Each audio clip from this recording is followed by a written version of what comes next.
to join us today. Then we have a whole slate of other folks. We've got Mike Flynn, Business Administrator Michelle Clark, our Curriculum and Assessment Director. I messed it up, but you get it. Great. Becca Gagnon, our Administrative Assistant Extraordinaire, Jody Condon, and then our Student Representative, Flo Davis, with us this evening. So thank you all for joining us. We're going to go ahead and start with the Pledge of Allegiance. If you guys want to lead us off, that would be great. You just start saying, I pledge allegiance to the flag of the United States of America and to the republic for which it stands, one nation, under God, indivisible, with liberty and justice for all. All right. So we're going to get through sort of our quick housekeeping bits and then get right to you. I promise you don't have to stay long, but thank you for coming. So we have two sets of minutes to approve this evening. The first is a set of regular board meeting minutes from November 15th, 2022. Is there a motion to approve? So moved. Second. Any discussion? Hearing none. All in favor? Aye. Aye. Any opposed? Motion carries. And then we also have a set of non-public meeting minutes from November 15th, 2022. Is there a motion to approve those? So moved. Second. Any discussion? Hearing none. All in favor? Aye. Any opposed? Motion carries. All right, we are on to our first public comment section of the evening. If you'd like to stand up and give any public comment, you're more than welcome to do so. This is not the only public comment section. There will be another one towards the end of the meeting, so you don't have to feel like you need to get up right now. Is there any public comment that anyone would like to stand and give? No? All right, there will be a second one at the end. I'll go ahead and close public comment, and we are on to student representative comments. Okay, Wow. so the second quarter is starting at the high school, and sports have also been starting. The first basketball game is tonight, as you can see. No, it's not yet. We also had skiing starting on Monday for Alpine and Nordic. We got like fundraisers and dances and band concerts and all that fun stuff coming up with the holiday season. Getting kind of busy. The EAC has also been doing some work with like grants and moving forward with turning those in, as you might know. As for the Maple Street and Harold Martin, we actually met with Mr. Flynn yesterday to talk about visiting those schools in the future to see kind of more what's going on, because we've mostly just been reporting about the middle high school, but the kindergartners and first graders had their winter concerts today, and the second and third graders are having theirs tomorrow for the first time since 2019, so it's pretty exciting. And report cards are also going home this week. Great. So we got. Excellent. Thank you. And the EAC is the Environmental Action Committee. Yes, right? the Environmental Action Club. Awesome. Or club. What? She doesn't have to pay $1. You have to pay $1. No. Student reps don't have to pay $1. Only board members. Sorry. You're fine. All right. Moving on to board comments. Anyone have any comments this evening? We'll save it for them. No? Good. Okay. This is most likely going to be our last regular meeting of 2022. So I just wanted to take a quick moment and thank everyone for the work that you've done over 2022. I think it's been a good year. It's been nice to be normal again and being able to focus on policy and budget and not have to focus on other things as we had for the past years. So I hope everyone has a good holiday break, because this is going to be it once this meeting closes. All right, with that, do you have anything to add? Great. Moving on, we're ready for current business. So welcome to the girls cross country champions. No, I already did public comment. We already opened it? Yeah, Oh, I didn't and hear it. closed it. Don't you worry, I'm on it. I didn't hear it. So anyhow, we're welcoming you all here for the girls cross country champions. And so we had, who's speaking on behalf of them? I had Mr. Yes, great, Hannah. Mr. Ross? Step on up. Yeah. Yeah, come on up. Thank you for having us. We had come off of a really strong past couple of years, and we were really hoping to keep that momentum going into this season. And it proved to be pretty tough because we did have the loss of a couple seniors, and we were dealing with a lot of illnesses and injuries throughout the season. But it ended up working out really well, and we had a great season, and everyone kind of grew as an individual, as a team. So yeah, we're really happy about how it went. We went undefeated throughout the whole season against all of the teams in our division, and then we won the state championship, which was really exciting. And we had multiple people qualifying for New England's, both on the girls and boys side, as well as all states. So yeah, we're really happy with how it went. Do you mind? Running is amazing to me because I find no enjoyment in it. But can you talk about how your training, because it's excessive and extensive. So Not excessive. sorry, but what you're doing to train, and then how long the meets are, because it's pretty impressive. So our training is definitely very much based on the individual because everyone's going to progress and grow at a different time. Different things work for different people. But generally we have about one race a week, as well as one or two speed workouts a week. So that would be like a tempo run or any other kind of track workout. And then we also have a long run. So most of our long runs are around 10-ish miles. And then we'll have all of our recovery runs as well. And outside of that, doing core, making sure that we're staying healthy with stretching, foam rolling, all that kind of stuff. So it's kind of a lot of outside of just the running that we do. That's amazing. Coach, what was it like working with the girls this year? Oh, it was great. Absolutely. One of my favorite teams of the years that I've been coaching, I have to say. We have quite a few seniors here. Five that we're going to lose, which is really sad. Because I followed them all the way from middle school and high school. So I'm super proud of them. Hannah made it sound, really easy. But they worked really hard. They started in the summer in June. They worked all summer plan, and then bring it right into the fall. Like she said, they've gone through some hard stuff with injuries, illnesses. So you never know what's going to happen on championship day. But they had a really great year. So I'm pretty proud of them. And one more to put you on the spot, can you announce everyone's name for us? Oh yeah. Sure. So I'm Hannah Bennett. We also have Clara Locke, Ava Roth, Audrey Davies, Ellie Klarner, Elizabeth Trafton, and Amelia Walsh here. So yeah, but honestly, everyone on the team is definitely a contributing member, whether or not they raced at states. So Yeah. our team dynamics have been really great. Awesome. That's fantastic. How many of you guys are doing Nordic this winter? Almost all of us. Great. Yeah, so we're also missing on the varsity team. We're missing Reese and Shaylee because they're both at basketball, but almost everyone Nordic skis. So Wow. we're excited about it So you're going to try to go for a double win? for sure. Yeah, good. Awesome. I love it. Comments? Sure. So you guys are awesome. So I was able to go to a meet over at Gould Hill, which we all know was horrible for a lot of people, but you guys crushed it. And I was really impressed with your training this year. I run all the time, as you guys know, and you guys together as a team every day was training. There was a time when Rob was not around; he had to do some business, and you guys still, as Hannah, as a leader, you were able still to get the girls out there and run, and you guys had a fantastic season. And thank you for coaching them. It's a lot of time, a lot of energy, and especially staying healthy. I think it's important that you guys continue to keep running. It's a good lifestyle to learn that I love to do, and congratulations. And we definitely won't miss the seniors because quite a few of them that are. Anyone running next year in school, college? Probably. You're number two, right, in the state? Number two? Were you number 2 in the state? Yeah. Right. You guys, how I get to see you on the Nordic side, and again, the thing that amazes me, and I think it's been 2 years now undefeated in the division. Is that right? Is this the second full run For cross country, for cross country? it's 4 out of the past 5 years. Yeah, there you go.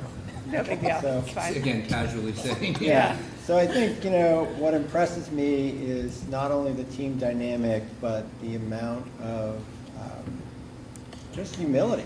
Like, this is an amazing dynasty that you guys have had, and that kind of prevalence in the state is just unheard of. In New England's last year for a D3 school, we all know that that's very, very rare, but it's the character of the team that impresses me so much. I think you've got a good leader that brings that out. Thanks for coming tonight. Thank you. Yeah, I don't think I can say it any better than it's been said. You all did an amazing job and represented Hopkinton so well, and we're really appreciative and super proud of all of you. So thank you and congratulations. It's fantastic. Did you have one more thing you wanted to say? No, I just, it's, you talk about how long a meet is, it's really quick. It's like 18 minutes and Oh, really? you're done. Because they run like 6-minute miles. The 6-minute mile. It's fast. It's fast because they're fast. It's not fast for the rest of humanity, but for them it's fast. But Yeah. what was so unique is there was multiple races where it came down to the last runner, and what was so great about it is that the last runner has to pass another person to get to that point, and it was just a great group. It's a lot of fun, cowbells, cheering everyone on. So. Awesome. Excellent. Well, congratulations. Yeah. Thanks for coming. Thank you so much. I mean, you're right.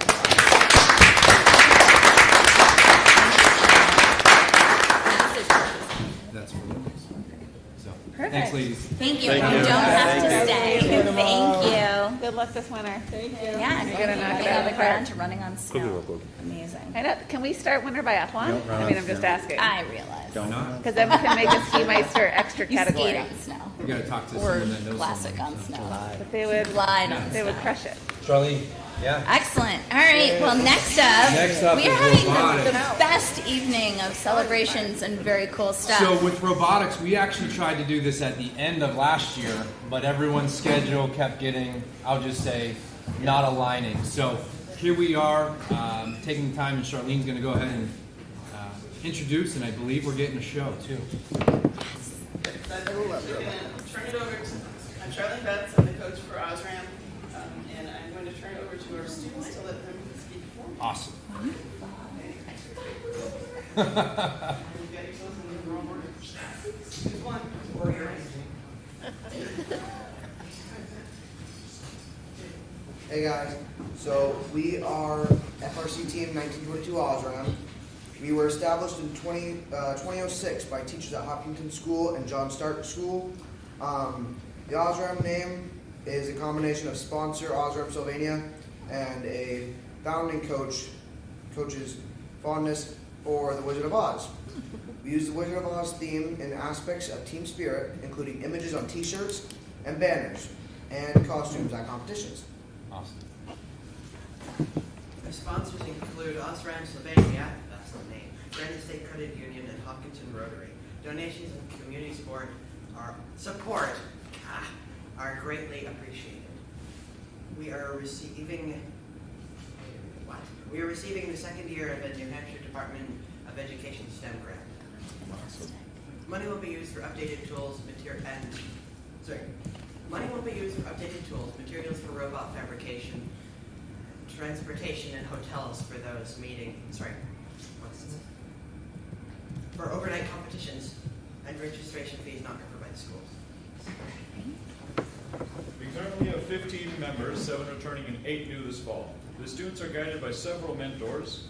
We are in need of mechanical engineering guidance for design reviews and any other assistance they may provide.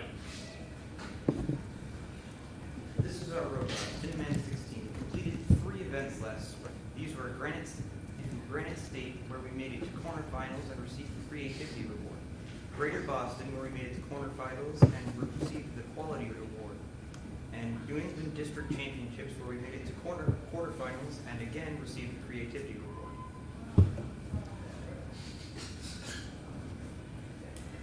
We attended 3 off-season events this fall and made it to the quarterfinals all 3. Wow.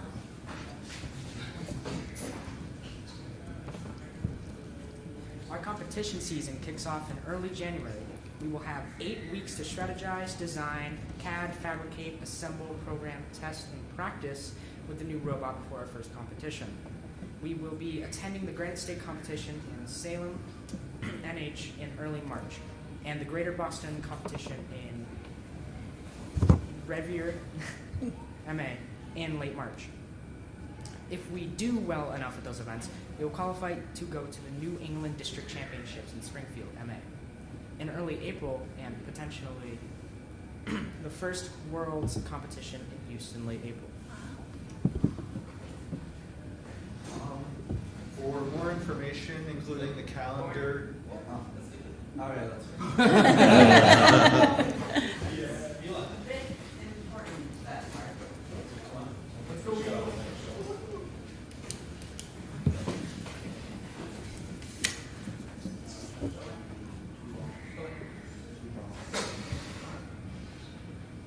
This is so impressive. So we didn't really introduce the competition this year, what the challenges were. Every year they give us kind of a new game challenge, there's different shaped game pieces. This year, we have 2 balls, cargo that need to be picked up and delivered into hubs. There's the game, the field has a low hub that you drop it into, or an upper hub that the only way to get in there is to shoot. The team strategized at the beginning of the year and chose to try to get balls in there for just fewer points, but decided that was within the skill set of what we wanted to try to achieve. It was enough to give us the points we needed to get onto the next level of competition. And then the end game, there's always an end game that has something. There's some climbing that goes with that. This is a mock-up. There's 4 levels to the climbing. We chose to do this medium height because you can reach it from touching the ground. There's 2 higher levels, and the only way to get to them is to actually have to sort of monkey bar and climb up them. So we decided this is what we wanted to do. So the guy's going to show you the robot and it doing these different things.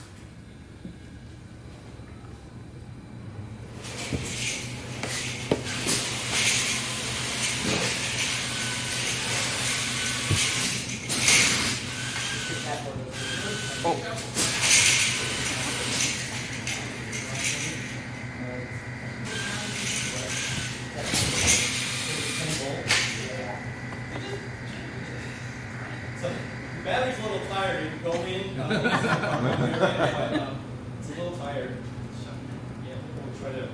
Okay, go ahead, do it again. Yeah, try collect.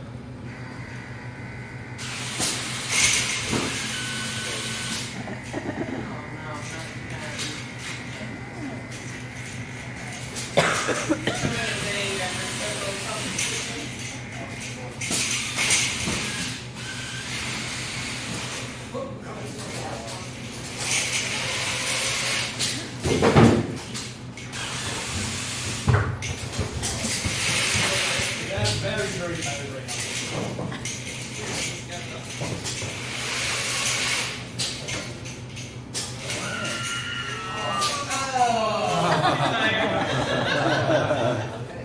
I relate to that robot. Try it again.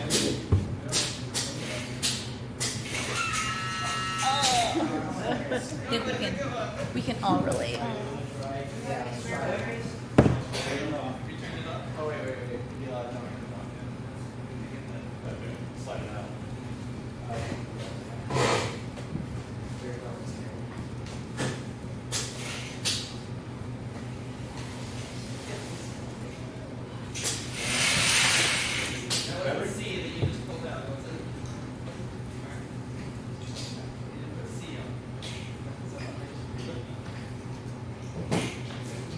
So while we're changing the battery, any questions you guys have about how the students can answer? How many hours have you guys put into this? It's like lots. I think it's lots. Anybody want to guess how many hours? I don't know, I wasn't there so much. Probably 150, maybe more. We meet Tuesday during build season. We meet Tuesday, Wednesday, Thursday, Saturday, and sometimes Sunday, depending on progress. So a lot. How do you guys decide the division of labor? Who's going to do what, and how do you get attracted to different parts of the job? We have off-season events where basically we just rotate between people to see, just kind of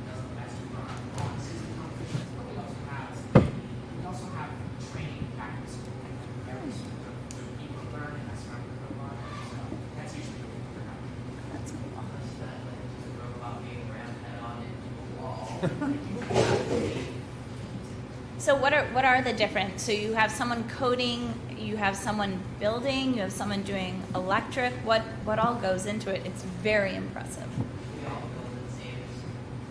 You all build. So yeah, it has mechanical, electrical, pneumatic systems on it. Oh. And it has programming. All the programming is done in Java. We don't have any programmers here tonight. It's all done in Java. Sorry. I'm sorry. I was looking for Logan and Teddy. They're not here. Our elder programmer. So all the programming is done in Java.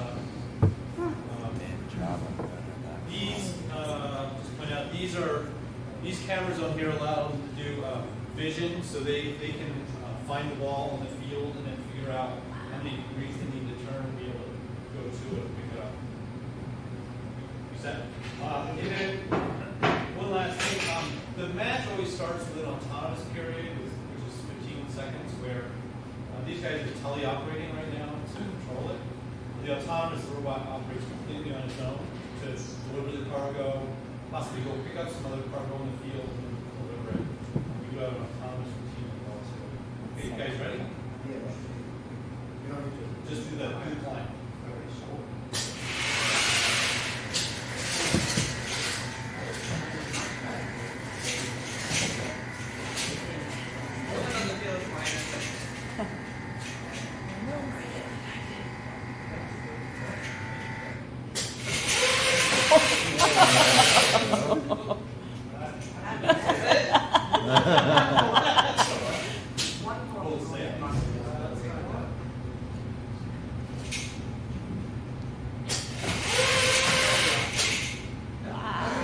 Good job, robot.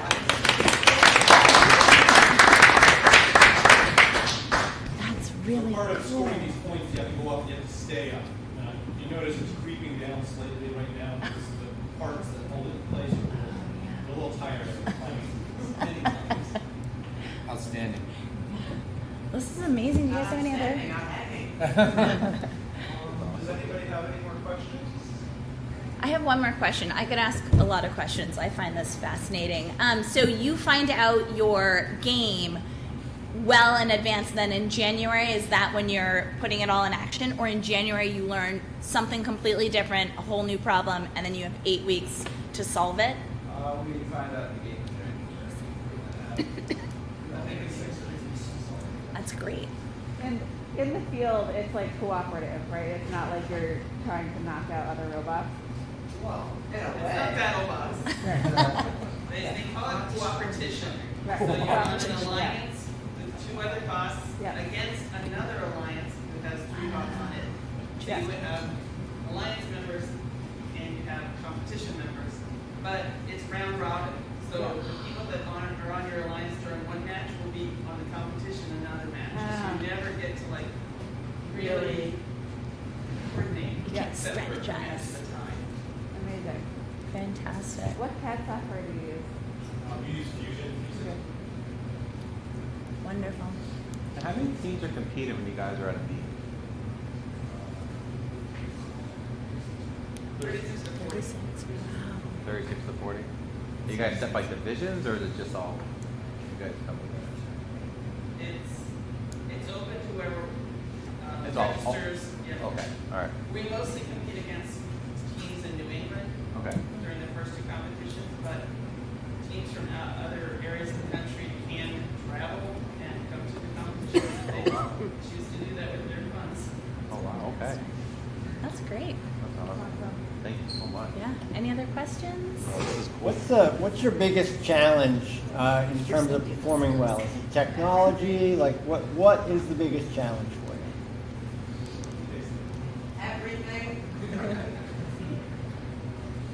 So, I was just curious if the students get any school credit for doing this. Seems like that wouldn't be a bad thing. They are eligible to get the extended learning Yeah. opportunity, ELOs. Mhm. They search it. I think your son. Yeah, our son did. Probably the biggest, Tyler's, in all seriousness, is correct. It's everything. You have to bring your game up across the board. You can't be excellent in one thing and really bad in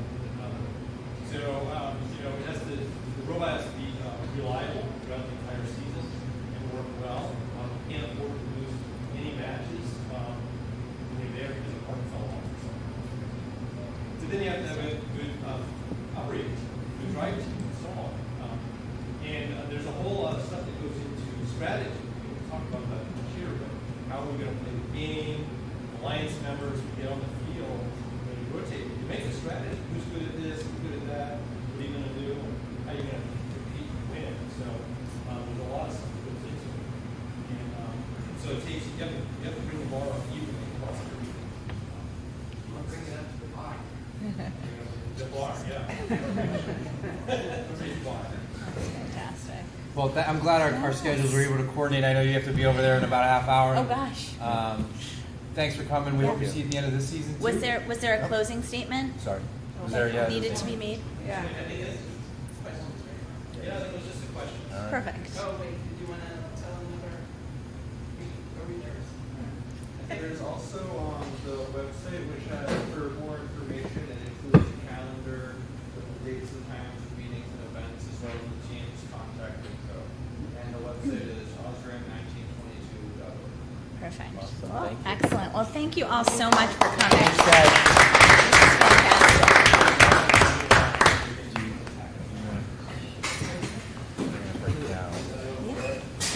Mike, thank you for inviting our Just give me one students to second.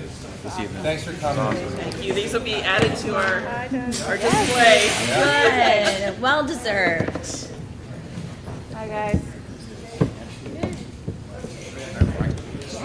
Come on up. Yeah. I'll probably stand when I start. No, it's fine. Matt might. Matt, are you going to be able to You hear want to them? slide that mic over? Yes. Or just hold it. Because then when you get up, Take it yeah. off, yeah. There you go. And you can jump up and fast. Jump up and fast. I mean, get ready. Singing starts in 5. Now we're about to really. Spotlight's gonna come Nobody on. even knows. Disco ball's coming on. I feel like I What are you definitely doing now? tried to do something like that. Definitely put my next Right? Oh, I'm Like, excited. I don't know if I'm good, but maybe we'll try.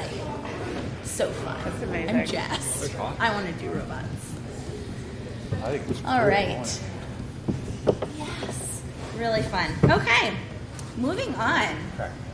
We have another fantastic presentation tonight. So we have Jeff Merrill joining us along with Chris Kelly. And you're going to talk to us a little bit tonight about the UDL, which is the Universal Design for Learning program that you guys have been going through. So Chris, how many years is this? This is year 2 or 3? Year 2. So this is year 2, and it's an opportunity.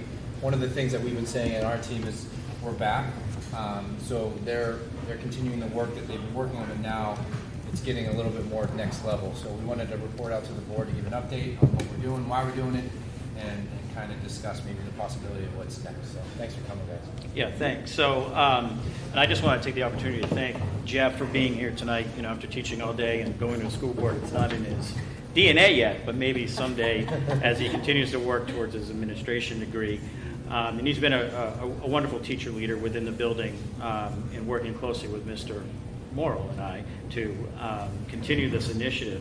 I just want to thank Mike and Rebecca for recently working to secure grant funds to send Jake and I to a NEAS conference this last Thursday and Friday. It was really designed around leadership and building communities within schools. And I had the opportunity to see a superintendent from Connecticut. His name is Howard Terry, and he has been also part of NEASC's visitation and accreditation committees. He's been a superintendent for the last 14 years and has done a lot of work around how schools work in organizations and working towards a loose, tight coupling of parts of organizations. And I became really tuned in on that work that he was presenting because it reminded me a lot about the work that we were doing here. If we think about loose, tight coupling, one of the things he talked about with the tight coupling is when within the organization where the teachers are more independent upon one another in coordination, collaboration, and aligning a direct workflow. And I think that also speaks to a lot of the work that Rebecca's talking about with curriculum work that we're doing. So it really reminded me also of the work that we're doing within the UDL work within our building, because we're really working on sharing of information and instructional rounds and those kinds of things. The loose coupling is just that. It's not as interdependent upon what I do connected to what Jeff does within the classroom if we were both classroom teachers. But they need to work in tandem with one another. And this graph, the graph that I'm going to show you in just a minute will help to show how they can work in tandem with one another.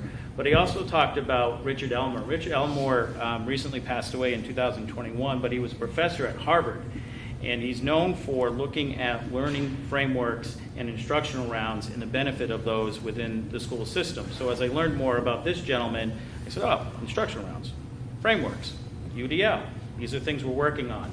And these are some of the things that the presenter spoke about, and again, hit home to me as the work that we continue to do. And one of the things he talked about is how do we continue to build skill sets for teachers to go above what he calls high basic.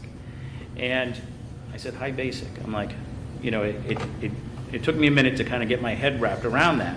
And when we think about expert learners and expert teachers and getting our students to achieve more beyond just being complacent. So he presented this graph to us, which I thought was really interesting. On the left-hand side, the student achievement and teacher skills, and looking at this curve. And if we think about where tight coupling is, that tight coupling, thinking about being very technical, working towards compliant, whether we're a teacher or a student. In that lower part of the curve here, he referenced that, and this kind of hit home to me, as this is, if you're a musician, this is where you're learning your scales. This is where you're learning just how to play the instrument. You're learning how to play the music. But as we move on to the center line, which is high basic, now we're starting to branch out with our skills.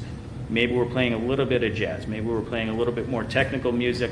But as we get into this loose coupling area, this is where we're really diving into jazz, right? We're breaking out amongst the scales. We're doing more. We're more of a risk taker with what we're doing within the classroom. And this is where we want our teachers to be. It sounds weird to say loose, and this is where we want our teachers to be. He refers to them as the hunters. Now, I don't know if I would refer to them as the hunters, but you go out, you research, you look for those things that you can bring back into the classroom to adapt to what it is you want your students to learn. And when I was listening to him talk about the adaptation and bringing that in, that tied right into what some of the things we've been talking about with UDL, with removing barriers, which Jeff will talk about here shortly. So when I look at this model, I think this is where we're at. These are some of the things we're doing. When we hire teachers, some of the things we look for is, do they have practices in their background that can tie into some of these building goals we're working on? And our job as building leaders between Jake and I is how do we get them beyond high basic? High basic, they have the skills, they know the content, they can deliver it, but then how do we reach out further to really engage all of those students? And so that also ties into removing those barriers. And this is just another way to look at that, because they have to work together. As I said, they can work in tandem with one another. There are times where we have to be tight within the classroom, right? There are certain expectations that teachers have and how they deliver their content, but there are going to be other times where we want them to be more adaptive to how do we deliver that content. Maybe a science teacher on a skateboard going across his classroom while juggling at the same time. When we're talking, or when Charlie Terrio asked, we got to find some bowling balls so I can work out my friction. And I'm like, wow, I've never seen a bowling ball go down the hall before, but that's something new. And when you do those kind of outside the box kind of things, that's where I think we really start to hook our students in regards to engagement. So when I think of removing barriers and the work that we're doing around UDL and Universal Design for Learning, that really brought me back to this, which I showed you our goals earlier in the year. And this is the goal that we've been working on in some of the initiative that Jeff's been helping to push along for us. So I'll turn this now over to Jeff to bring this along. I'm standing. Those who know me, I never sit still. It's something like the office hears me teaching and I'm up in like the 500s. Okay, it's just how I am. I'm sorry. So hi, I'm Jeff Merrill. I am a social studies teacher. Economics and psychology still. So I'm actually the teacher who took on the legacy. So this is my 9th year teaching. Okay, and it took me until a couple of years ago to realize my first month of teaching is getting to know my students. Okay, which is good. I get to know all the needs they might have. Where can I differentiate my instruction to satisfy their needs? Upon reflection, I found that that was a very reactionary way to approach, because that's a whole month now. And as we know, I only get 90 class periods in a regular school year. That means 45 class periods in a semester-long economics class. So if you take out, if you want to keep doing the math, we could see very little time in the classroom. So when I was starting to do my work for UDL, I started to first realize what isn't UDL, Universal Design of Learning. What it isn't is just really good differentiation. What UDL is it's adaptive and it's proactive when approaching barriers. So the way that UDL first thing I learned is our brains are all different. Our brains are like fingerprints. That means that we have different learning styles. That means that we have different ways of processing the what's, the how's, and the why's of any given subject. And it could be differing in the individual himself. I was never good at English. I still am not. That's kind of sad, not gonna lie. But it's okay, I have a degree. And so I was never strong in English, but I was really, really good at history. So there's clearly some differentiation in my thumbprint when it came to English versus history as a learner. And so what UDL, what Universal Design of Learning does is it's how do we equip teachers to do just this, set a clear goal, both in the lesson and for students to set within the lesson, to anticipate barriers, okay? What might occur. This could be anywhere between how I teach, this could be just the temperature in the room. There's many different ways, which we'll get to in a little bit, of how we can address these barriers. And then designing options to overcome those barriers. And in doing so, it develops a key concept and a kind of a key idea that variability is the rule, it's not the exception for the student. In doing so, what I have seen in my own practice this year is that first month, there's already many barriers that are already anticipated and that are overcome. So while I'm getting to know students as individuals, which coming out of, as Mike has said, we're back, as we're starting to get them back into being learners, I'm now able to address them as individuals over just, oh, what do I need to do to make sure that you're getting the most out of this lesson? Those are already baked into what I am doing. So then we have these guidelines, excuse my reach, okay, that we were given. So we work with CAST, and I'm going to break it. I forget what CAST stands for. I'm sorry. I ask the forgiveness of the board. Okay. So we're working with CAST. We have a facilitation, an implementation specialist who we work with, Melissa. And CAST has established these guidelines. And we can see that there's many different options we can see for engagement, representation, action, and expression. So now I can find what kind of a learner are you? What is struggling with you? Maybe you really struggle with self-regulation, right? Anxiety has been up in our students. We've seen that. We just had a presentation about that today. And that was all I was thinking about, was this idea of facilitating personal coping skills and strategies. Maybe that's something I need. Hey, first 2 minutes, let's just do a breathing exercise. And maybe that's allowing a student to overcome that barrier of anxiety. Maybe they're having a rough time at home. I don't know. Okay? But by just providing that kind of an option, now I've equipped a student to be able to set that to achieve that clear goal that they have. And these guidelines are, sorry, hang on. There it is. These guidelines are allowing me to also address, again, the whys, the whats, and the hows of learning. Again, addressing those various areas of the fingerprint.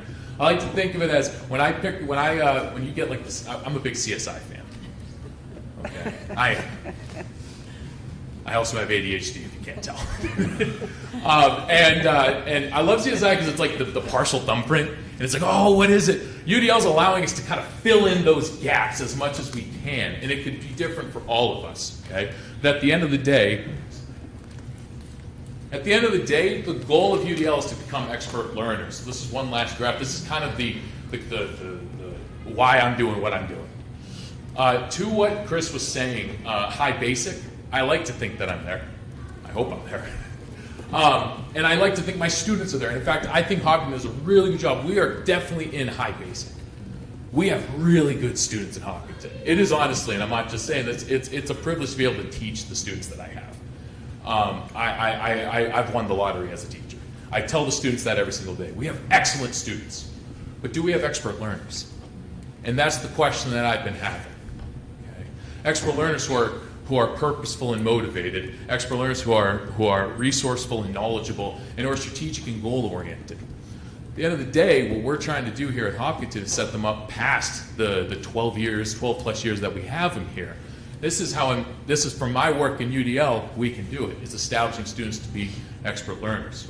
So moving forward, we have a couple of cohorts of teachers. There's a group of 6 of us that started last year. We actually retained all 6 teachers, so they all wanted to come back and continue to do the work.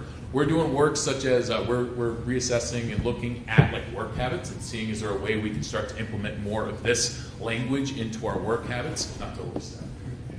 We are never want to go over the box. Anyway, we also started Jake Morrill. Very confusing. We have a J Morrill and a J Merrill, and we basically matched today. Like we're the same thing. But he's heading up a second cohort of about 10 to 12, and we have actually, after presenting to the faculty, we had about 2 to 3 teachers who wanted to continue. We have been attending the CAST's Fall Innovation Networks where we're meeting with other schools.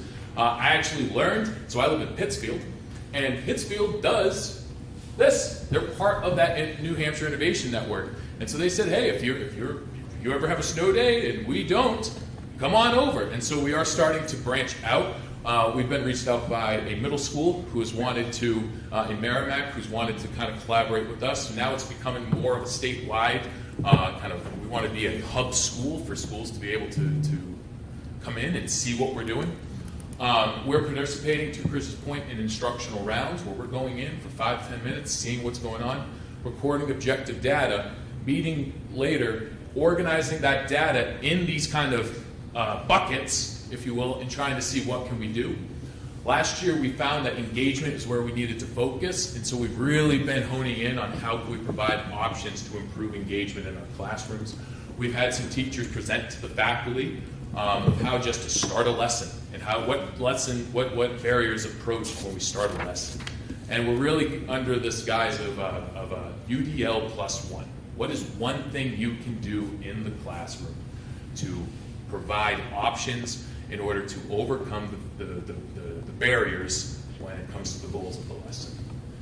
And so that's what I have. Are there any questions? I would say that this screen is the one that speaks out when I get into adaptability, because this is talking about what options, not all of them obviously, but these are the seeds that a teacher can look at to say, okay, what are some of the options I can provide for comprehension? Or executive functioning is another one that we continue to talk about. And what does that look like? Well, appropriate goal setting. We do some of that in the middle school, supporting and planning and strategy development, facilitating, managing information and resources.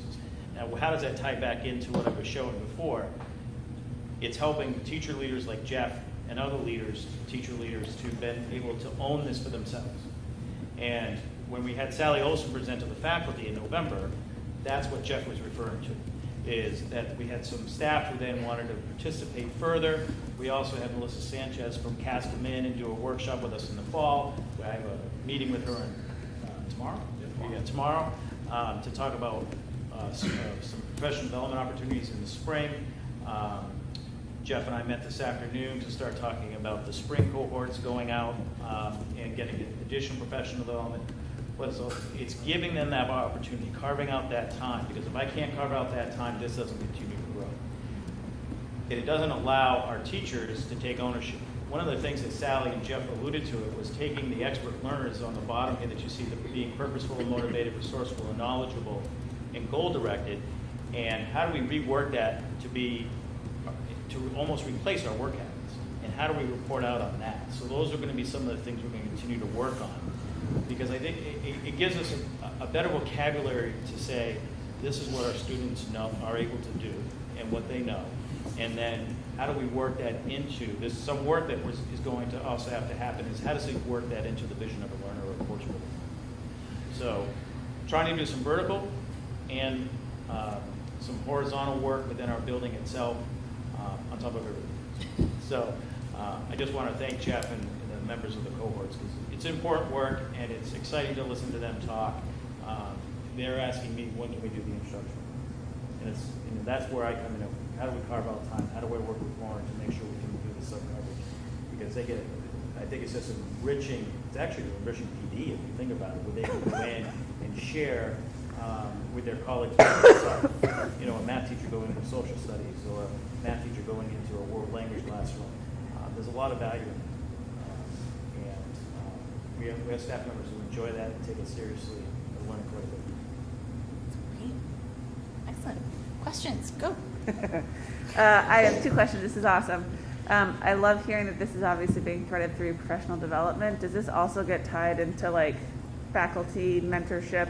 And if we're doing, like, is it at the point where if we're looking at reviews and evaluations of teachers, where this is like one of the pieces or metrics that we look at in terms of the quality of instruction? Because it's awesome. So, go ahead. So I would call this still a pilot. Yep. Right. So it's not fully adopted. Yep. And as you heard, the retain of the 6 to continue on the work in the Yep. second year, and now you have a new first group. So it'll be an evaluative piece for Becca at the end of this year with what we do. Does it become, again, do you then pick up just the middle high school start, or it becomes district-wide? Yeah, and that was my other question. Is so this is just at the HMHS, but could this be applied throughout the other schools as well? Okay. They're going to have a lot of great data for us at the end of this year. Yeah. And does that tie out to like student outcomes in terms of like, because like I think that what you were saying about the 2 minutes of a breathing exercise to think about that engagement and anxiety piece, like it'll be hard to track and obviously tie that out to like if students do well over time, but it's really interesting. There's anecdotal evidence that the teachers will collect that they do already, right? Yep.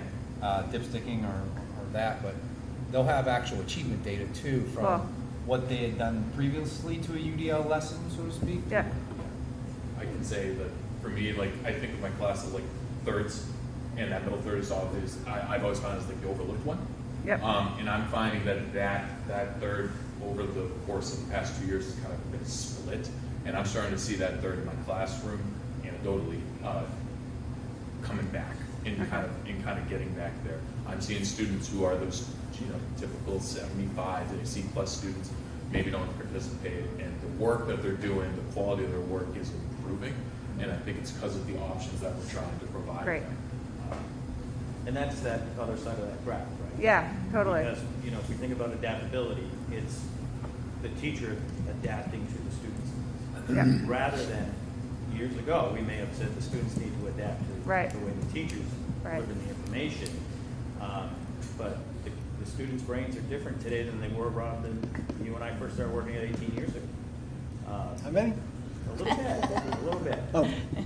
So we have to change with the time. We also have to change our methods. It's great. Awesome. Thank you.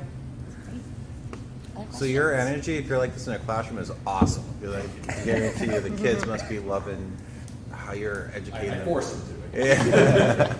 And great job in the presentation. My question for Mike is, you said this is a pilot. Why was this created? Was this part of the strategic plan, and why we are having something like this developed? Started with Chris. Yeah. Yeah. So, I'll back up. It actually started with Steve Chamberlain. Okay.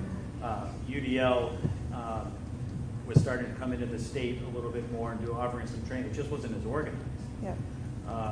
And then CAST, over the years, got better at delivering professional development and worked with the state to offer better design professional development for free. And when I started to learn more about, now they had an implementation specialist. I mean, that's half the battle, right? I mean, working together with somebody, being able to collaborate and move that vision forward is easier than trying to do it by yourself and having to go find all that information all the time.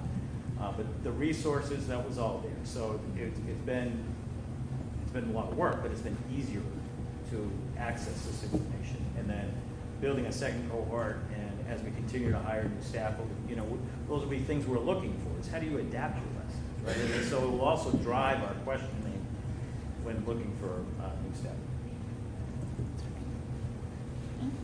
Questions? Yeah, I mean, the cool thing to me sounds like where we used to be, small schools, singletons, you worked within your department, you shared within your department. This is cross-fertilization across departments, more about teaching strategies and picking up things from people with a similar set of tools at hand.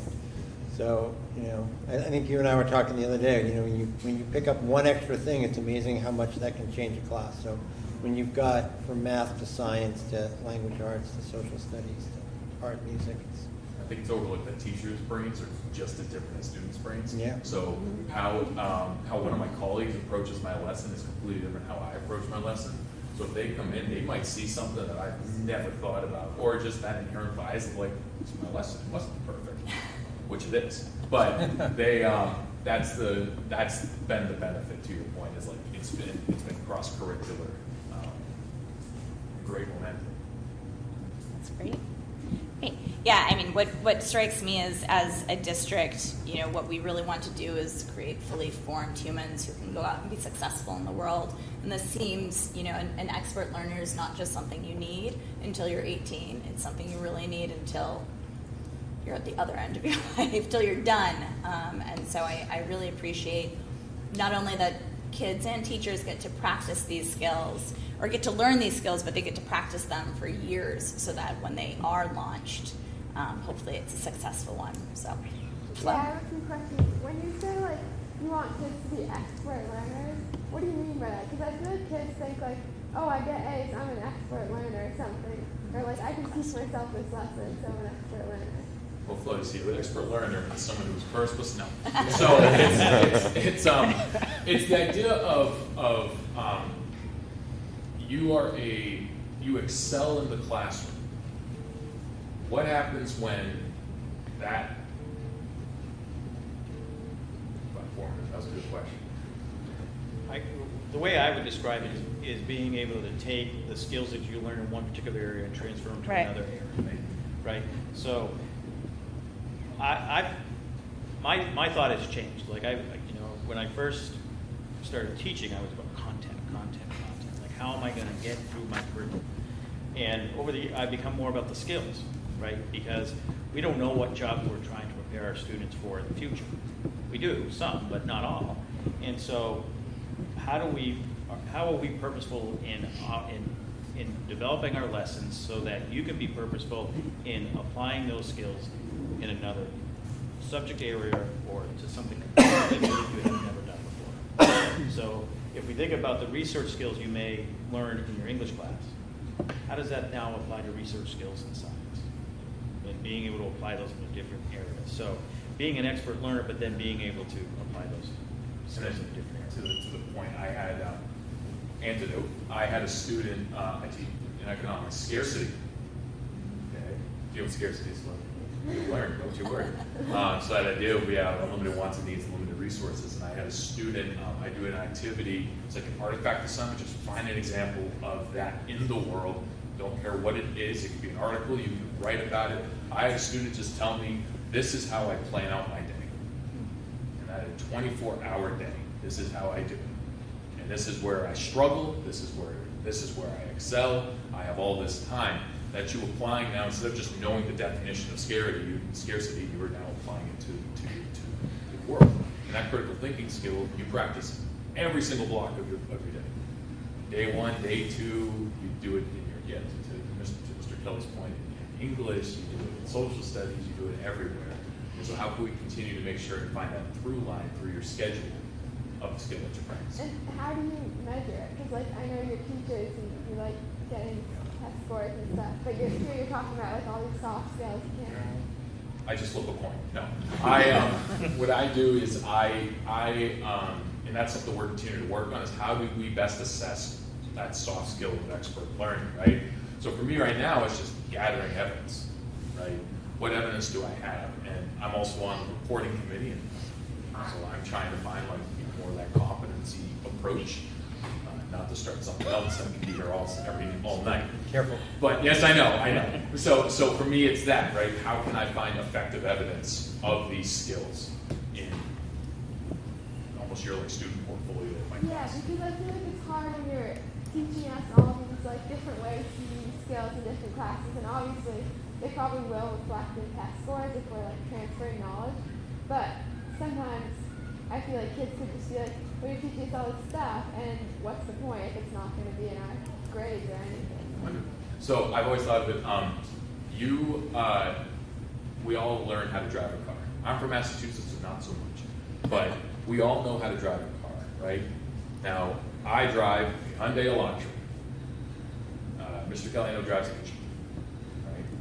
I don't know what kind of chair, sorry. I know that Ms. Gadman drives a Jeep. And I think Mr. Flynn does too. What can I say? I creep in the parking lot. So we all drive different cars, right? Now, sometimes all of those have different mechanisms in them, but all of the base skill is all the same. So your subject is the different model car that you're driving. The skills are everything that's baked into how do you know how to get in the car, put the key in the ignition, and confidently drive out there.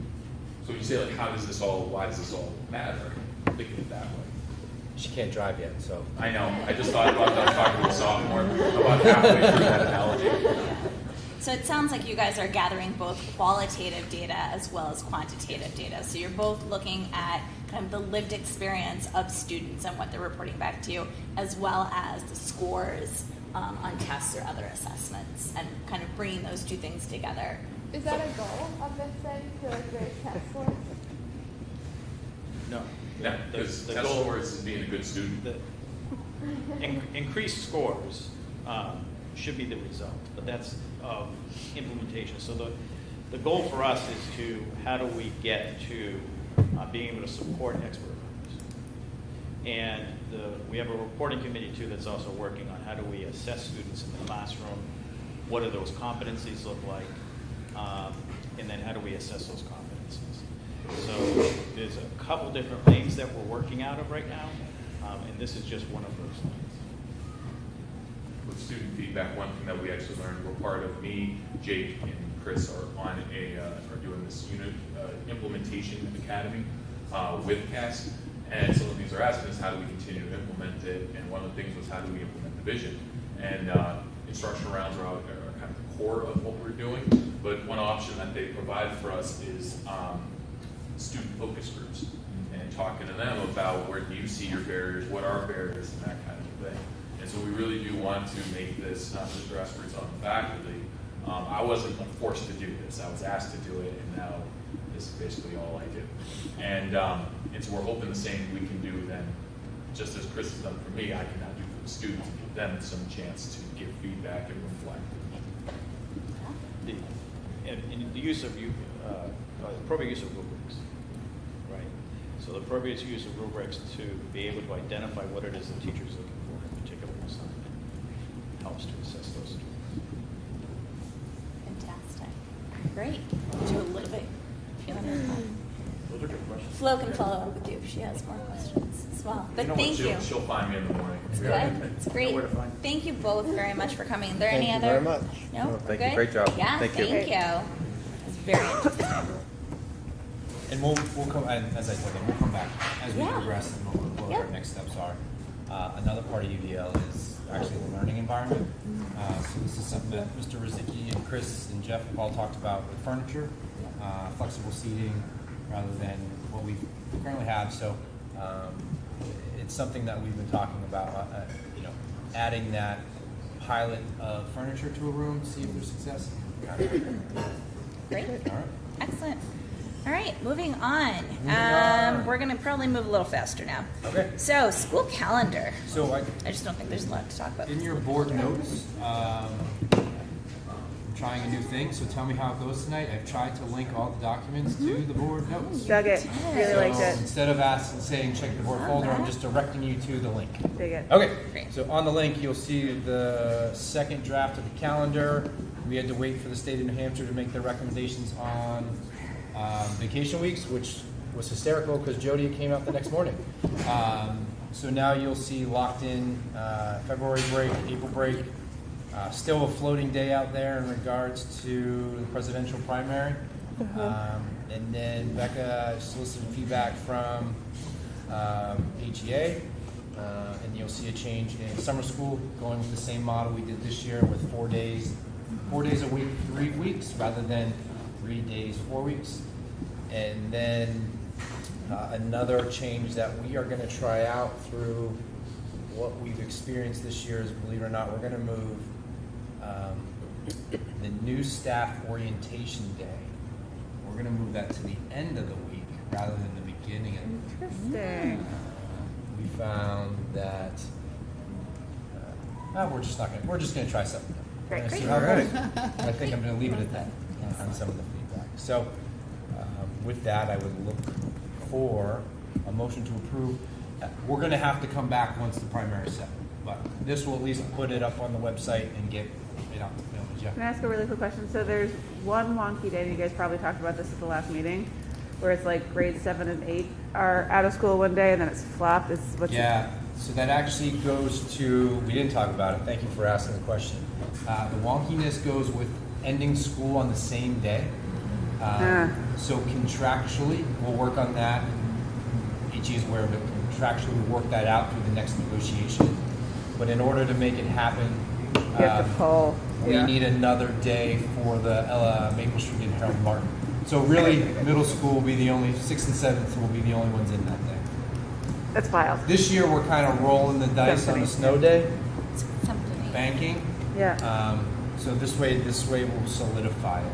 Okay. And we can revisit that as the year goes on, but just, there was a lot of apprehension coming into this year, like what if we don't get the snow day? This way at least locks them. Okay. And then by the next calendar, believe it or not, it would be a new negotiation. Set it. All right. Is there a motion to approve the calendar as presented with the understanding that there will be a revision once we know the presidential primary date? So moved. Second. Any further discussion? Ooh, seeing none. Losing your problem. All in favor? Aye. Any opposed? Motion carries. Okay. They're all yawning over here. Oh. I'm not. That's the common mid-yawn. This is thrilling. Annual report, this will be really brief. This is a reminder to Andrea, because you now get to write the annual report. Because Mr. O'Brien has written it the past 2 years. 2 years. So we can, Michelle, do you have the timeline? You're normally the timeline I've not person. been, I haven't received it yet. We haven't received it yet, but I'm putting it on the radar so that you can, And then I'll kick it till the very end and stress you out. that's fine. I've lived through that one. Great. Will do. All right, so Mr. Kelly, if you don't mind joining us again real quick, we kind of brought the middle school schedule up through the budgeting process, if you remember. It was really early on, I think the first October 2nd or 3rd. You might want to grab the mic. You don't have to stand, you can sit, but Mr. Kelly on that evening really presented the rationale on why we need to get back to the middle school model. Now, I don't know the years ago it was last. I know it was quite a ways, 12 years ago. And then it from my understanding, once a small class size came through, they started to adapt. And really what happens is middle school teachers teach 4 sections and then they teach 1 high school section. So that takes them away from the middle school team for the day. So I'm going to pass it to Mr. Kelly, and then we're going to discuss where we're at on the why behind the middle school schedule. Yeah, sure. Well, I mean, I think there's some obvious reasons. One, so that the faculty feel like it's just a middle school again. I think our students benefit when our teachers are just teaching middle school and not having to plan for 1 high school class. And we'll work to keep some of the high school classes out of the middle school, you know, because when we do the scheduling, sometimes we put high school classes up there for these for the teachers, so they're not, you know, going to different classrooms. It's hard to do that in the area of science, but I think we understand that piece. But it also allows for better community building. In the 2 schedules that Jake and I have been kind of looking at, you know, we would also look at less study hall time. Our students are involved with a lot of study hall time, and that's not always conducive to just helping them grow. One of the things I would look at is continuity of instruction, meaning our bell schedule. How do we look at our bell schedule that allows for better continuity of instruction, increased class time, thinking about coming out of where we've been over the last 2 years, trying to make up some of that ground as well. I think just overall, when we can say it's just the middle school, we mean it is just the middle school. Having the teachers, having them teach one high school class, it makes it difficult also to find joint team time where we can bring both the both the 7th and 8th grade together to talk about some just middle school initiatives. I would like to continue to kind of grow maybe a student advisory council just for middle school. Just can't do that right now. Because it would also include, having time where all the students are available at the same time and some of our staff members as well. I think it's long overdue for us to get back to there, and I think we can make it work well. I think we have a schedule that we can take a look at where classes could meet every day. The core classes could meet every day. It wouldn't be for 80 minutes. We know that the length of time is also a concern for me, for middle school kids. When Rebecca and I were working together, I think if you look at the middle school schedule now, we've tried to break up some of those classes with a break or a lunch. You can't do that for every block. That helps with just them resetting their cognitive abilities and being refreshed to come back halfway through. But with shorter class periods of 50 minutes almost every day, we could also be kind of go back to a double block on like a Wednesday and Thursday. I'm thinking if we needed that for science and science wanted to do labs and those kind of things. So nothing's set in stone, but these are all the things I'm thinking about of what worked in the past. What can we put into a schedule moving forward to also support responsive classroom initiatives that we've been working on. We spent a lot of money on that, sending our staff there. If we're able to move forward this, I think it's a win for us, but it's also a step in the right direction. And when we think about delivery of some of the new curriculum that we're implementing with illustrious math, I don't know how well or how successful that program would be or that curriculum would be only meeting every other day. November kills us. I mean, it almost comes to a halt because we have so many interruptions with the school calendar. But if we were to meet every day in the middle school, I think that helps. And I also think it would help with just the mental capacity and health of our students in middle school. And, my 11 years of my career in middle school, and I would tell you that you should have dedicated teachers for that age group on the support part. And you'll see growth from students because that fifth block will become either an intervention or an enrichment or support. And they'll really be able to work a school within the building. So they'll be able to operate on their own. The reason why we're coming back to you is when Chris initially presented it, there was a financial impact, but with the work of Chris, Jake, and Becca on some curriculum pieces that are shifting and the program of studies that we'll be talking about in January, we're just going to report out to you that we are going to move full ahead on a middle school with no budgetary impact.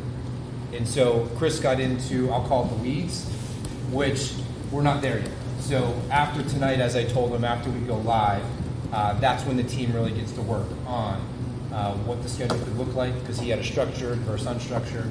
The middle school team members can really start to brainstorm on what that will look like.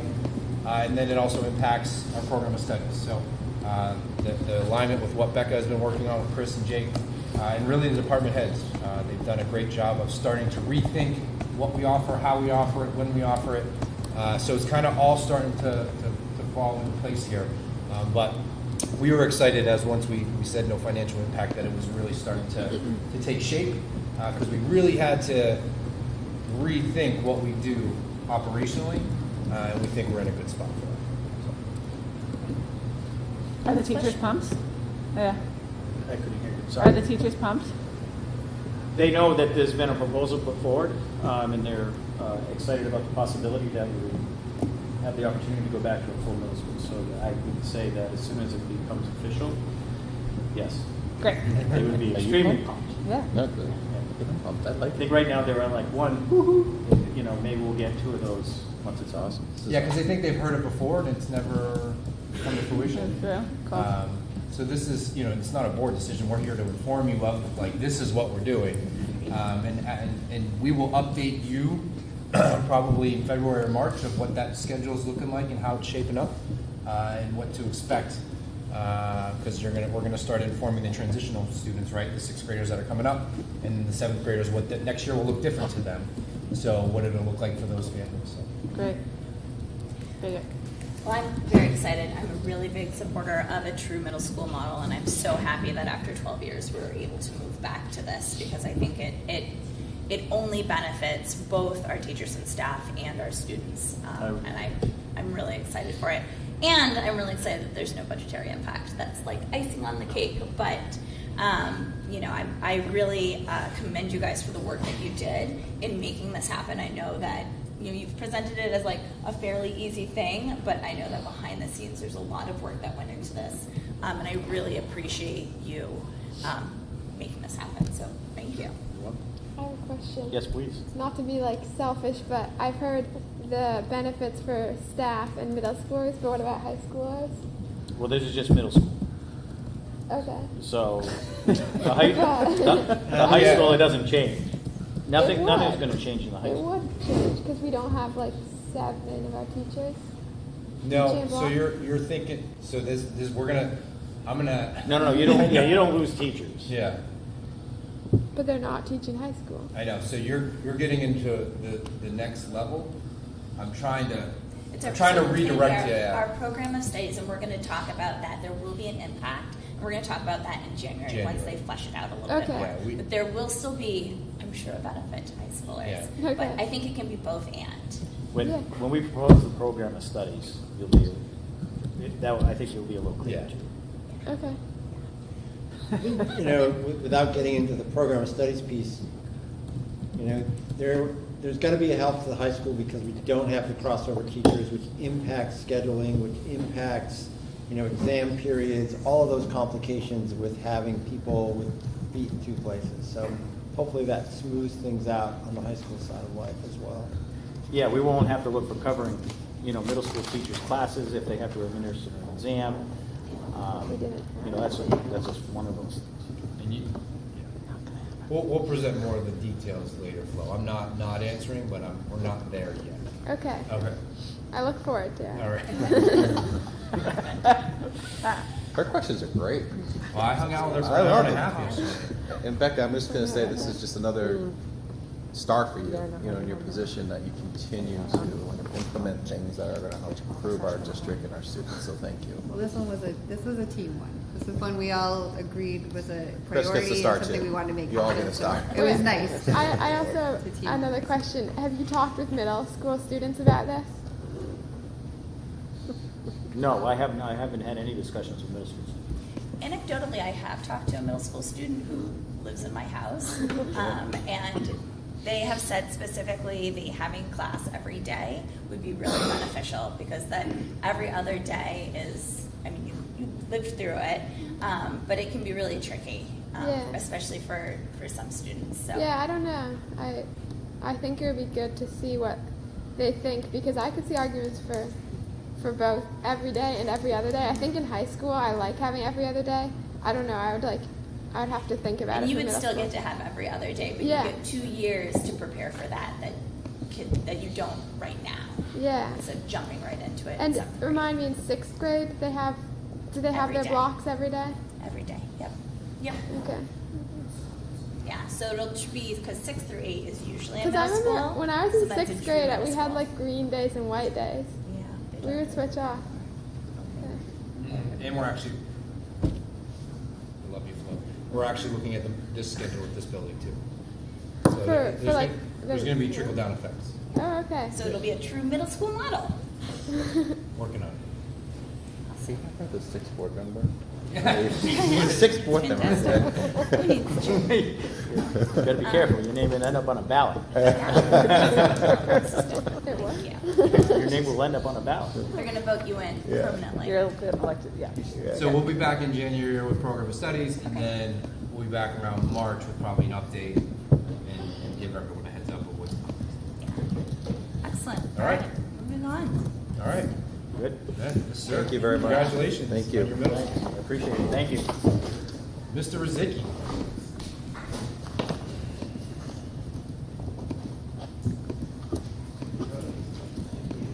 Yeah, have a seat. It's way more, I like it. Have a seat. Yeah. All right. Can I not sit next to Flo? She's gonna ask you all the hard questions. Intimidating tonight. Okay, so safety action plan. This is a school board goal that you guys created this year, and Mr. Rizicki specifically has been working pretty heavily on it with Michelle and myself in evaluating some of the things that have been happening prior to him starting. He's going to go through the brief overview. The thing that I want to point out is there's in that action plan that's shared with you, okay? So those are deficiencies. So that would fall under our safety and security, and that would fall under non-public if we get into details. We don't want to be revealing all the things that were found out in regards to deficiencies. The two that he can speak publicly to are the ones that have already been publicly on the record in regards to the high school entrance and then the access road at Harold Martin, which came out of our Homeland Security, and we talked about that previously anyway. So if you have questions on the other things, we can certainly address them in other ways, but I would ask that we're not revealing all of our deficiencies. Thank you. Go ahead. Thank you very much. Again, Jim Rozicki, Facilities Director. Thanks for having me. It's great to give the initial overview for the safety plan. Mike and I will really button this up for January, mid-January. I think it's when it's. Yeah, we'll have So who? I couldn't remember today. Who are the leads for? Is it Rob and Jim or is it Rob and Norm? Picture on safety? Yep. Norm and Jim? It's Norm and Jim. Yeah. So we'll have. So then the four of us will have a meeting to discuss what the next, because it is a board goal, right? So you'll have to direct us on what you want from what we created here. Okay. Okay. Yep. There you go. Awesome. Thanks.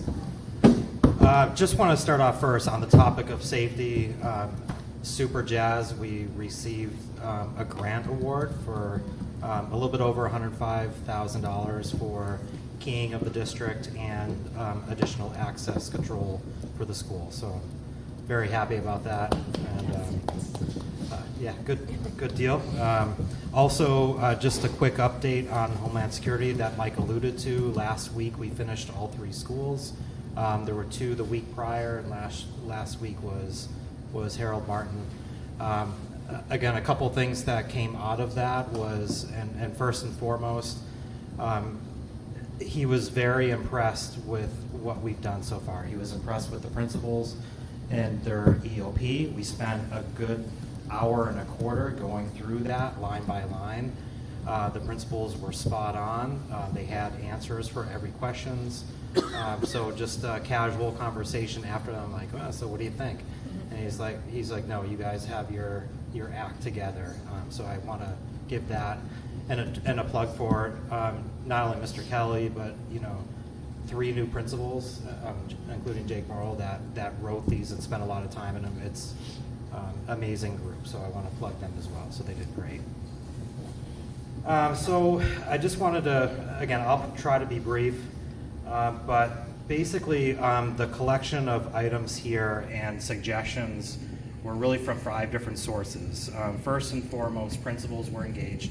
I meet with the principals regularly, by the way, so we talk safety at almost every meeting. So they're very vocal about the things that they see. 60 staff members responded to the survey right at the beginning of the school year, which I thought was a really good response for a survey. So this is not only just the principals saying this is individual staff members with individual concerns or suggestions. Homeland Security obviously was big. It's kind of unfortunate, even though we don't have the Homeland Security report yet. That's going to be out probably the second week of January. I took a ton of notes, so I was able to see common themes and side conversations to put into this report fairly quickly. And then our own Hopkinton fire and police chiefs were heavily involved. They were at every walkthrough and gave 2 hours plus of their time to go tour every school. And then myself, again, I know that before I even started, the high school, like Mike said, was a big deal, and also an access road over at Harold Martin. So again, we're not going to get into the smaller stuff, but I'll tell you the topics of the general topics of what's in there. First and foremost is emergency alerting and communications. Alerting, not alerting. Room, door, and window hardware, like physical stuff that is requested and needed. And then a lot on the exterior of the buildings as far as signage or systems in place to handle that. And then I'll actually go right to the punch for the two big projects, which are kind of driving the final number. Can I say the number? Or Yes, absolutely. So again, based upon today's prices and information that I can find out, again, a lot of work on this, the number in this plan here is $2,555,000 of needs currently. So again, big portion, big drivers of those is the Hopkinton Middle High School. And I just want to share a little bit about what that entails, because I put in the plan 1.75 million. The range that I was given verbally was between $1.5 million and $2 million to accomplish what we want to do, or idea or concept. So a little bit about the concept. So we would be looking at the very front, which is the Park Avenue portion of the building. Surprise, surprise, for a front entrance, I think it's an appropriate place. If you can picture it, it would be just to the immediate left of the school signs. We have a granite sign that's close to the building. 202, you could probably see the number in the window. Our plan would be to take over that classroom, build a 500 to 600 square foot addition immediately to the left of that space, which is actually the current teacher's room, and use that classroom as the hallway entering the building, with 3 stages of validation for any visitor or anybody entering the school. A new main office will be constructed in that small bump out that I was describing, and then the rest of the classroom 202, the teacher's workroom that is currently there now, guidance office, and a portion of the existing main office now will be renovated. So we were able to keep the price down and not so wild, and just by focusing more on an internal renovation rather than building a whole brand new structure, where I know everybody feels it makes sense over at the yurt entrance about building a new structure there. But with, again, today's building costs and engineering and design, we're looking at double that amount if we were to do a structure there. And I can go on and give you some roadblocks there, not only financially, but just things that would be unseen. So that's a little bit about it. The big hurdle, not big hurdle, but obviously losing a full-size classroom, it would need to be dealt with. So I learned back in my younger days, starting facilities, and because I've dealt with the same exact thing over in Oyster River. A very wise architect taught me a very simple trick is getting a floor plan and just getting a piece of tracing paper and getting all the rooms, tracing them out, square footage on what you're going to lose, and then you're basically fitting that box somewhere else in the school. And so that classroom, with the size of that classroom 202, which is actually a smaller classroom in square footage, would either be relocated for the remaining portion of the existing main office space, which includes the reception current and Mr. Kelly and Mr. Morrell's office. That wall would come down, and that would be now one big open space. So everything would the renovated area would stay in that space. Which seems to be very viable. We're adding a little bit of square footage. We're able to puzzle piece a really solid plan that I believe that would hit all the marks of school security. Further, again, this is just a little bit, a lot of time with a plan and just kind of figuring things out. But there's also opportunity for relocating that classroom and looking at a small renovation down in the CAD and woodshop rooms that are large rooms right now, that won't need a lot of renovation as far as cost is concerned, which me and Mr. Kelly kind of got excited about looking at that option, because if we can claim a little bit more real estate still back in the front office area, it could allow for a redesign of counseling very close to the main office. We would have to think of the teacher workroom and where they would go. Also, Obviously, it would provide more space for student resources and learning there with smaller closable doors and offices for meeting and homework or whatever that may be. So, I mean, before we get in the weeds, basically the renovated space, which we could open up, is we can just fit offices in there, and that would make sense. So that's kind of where we're at.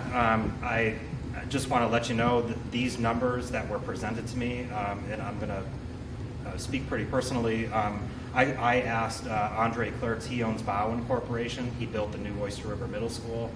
We started our relationship about 8 years ago when we were dealing with this exact same problem at one of our elementary schools, and it was successful, and we actually did renovations, additions, very similar, if not the same, of this nature to the other 4 schools there. So Bowen Construction was awarded every project, so as a good favor, I asked him to come down, and we did the same exercise, like, hey, this is what I'm thinking, what do you think of this? And he's like, oh, I like this, let's pencil it out. So the sketch that you have, the back of the napkin for sketches, is what we came. It actually mirrors the Oyster River High School project that we did. So if anybody, if this actually got legs and took off, it would be a good site that we can go and visit, so you can see how that exchange happens and how people are validated. So, and then again, I reached out to H.L. Turner, which is a trusted engineer and architect in the district, and they gave me a figure of $150,000 based on a $1.5 million project. So that's what we'll be looking at, and it actually only kind of stinks because I wish we would have got that $60,000 grant from the state to actually get some visuals and design elements already kind of going, but I feel that this is a solid plan, and it accomplishes the goal that you guys set forth. So, yeah. So of the 2.5, that as you see the number at the bottom there, 1.7 is the redesign, and then the 200,000 would be the road act. 250 would be the access road. Homeland Security really hammered us on the access road at Harold Park. One way in, one way out, never good. So we brainstormed, again, if that one takes legs, there's going to have to be some multiple layers in town, and fire and safety. But it's going to come out very loud in our report. So that was actually that was not in our initial list until last week. So the other things in there, as I said to Jim, they're in there because that's what the board wanted, a total report. Jim and I think we could probably chip a couple of those things off as we work through certain stuff, as well as the $105,000, which you saw was eliminated from that list immediately. So you took the $100,000 that you got from the state and deducted it off this line item? Yeah, so to be clear? it would have been 2.6 something. So, okay. As you see, it came down. yeah, there's a whole bunch of strike-throughs. I don't know if they have. No, they do. Yeah. So that was Okay. good. No, that's great. I would like to say that I think that there's enough work done on all these things where I received hard quotes for that. Again, this is going to be our Christmas list.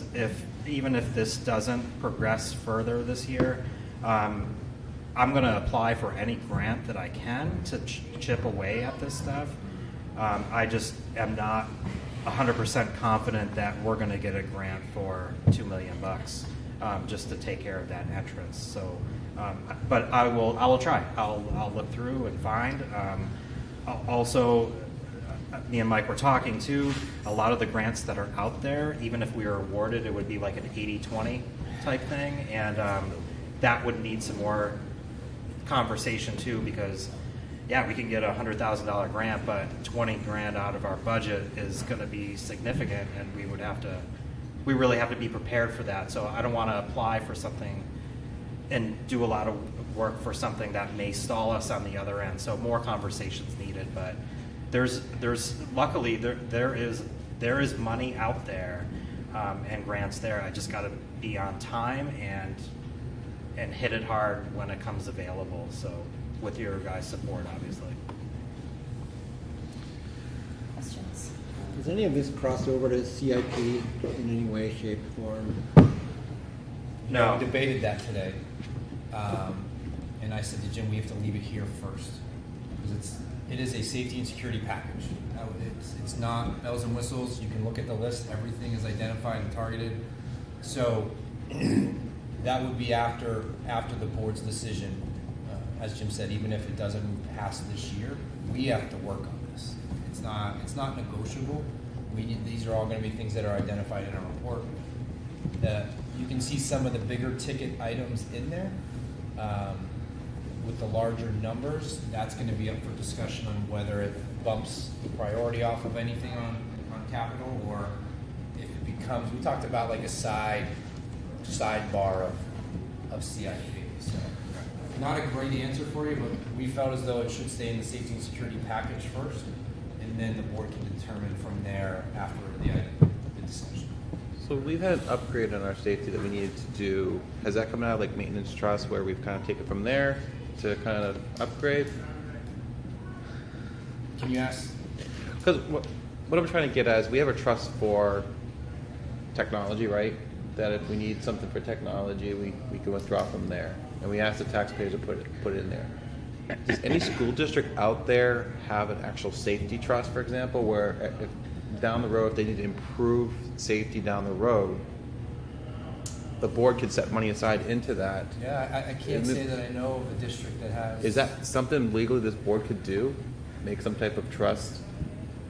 I mean, because safety is always going to be something, right? Yeah, I feel though like we'd have to discuss as a board whether or not we'd want to add another trust. We have several of them, or if this would be something that would be appropriate for maintenance, or maintenance trust, I mean, it's just something or another thinking, already. it's just something that I'm not trying to add another trust per se to. Yeah. I'm trying to figure out ways. Actually, that was good advice from Michelle. You're gonna.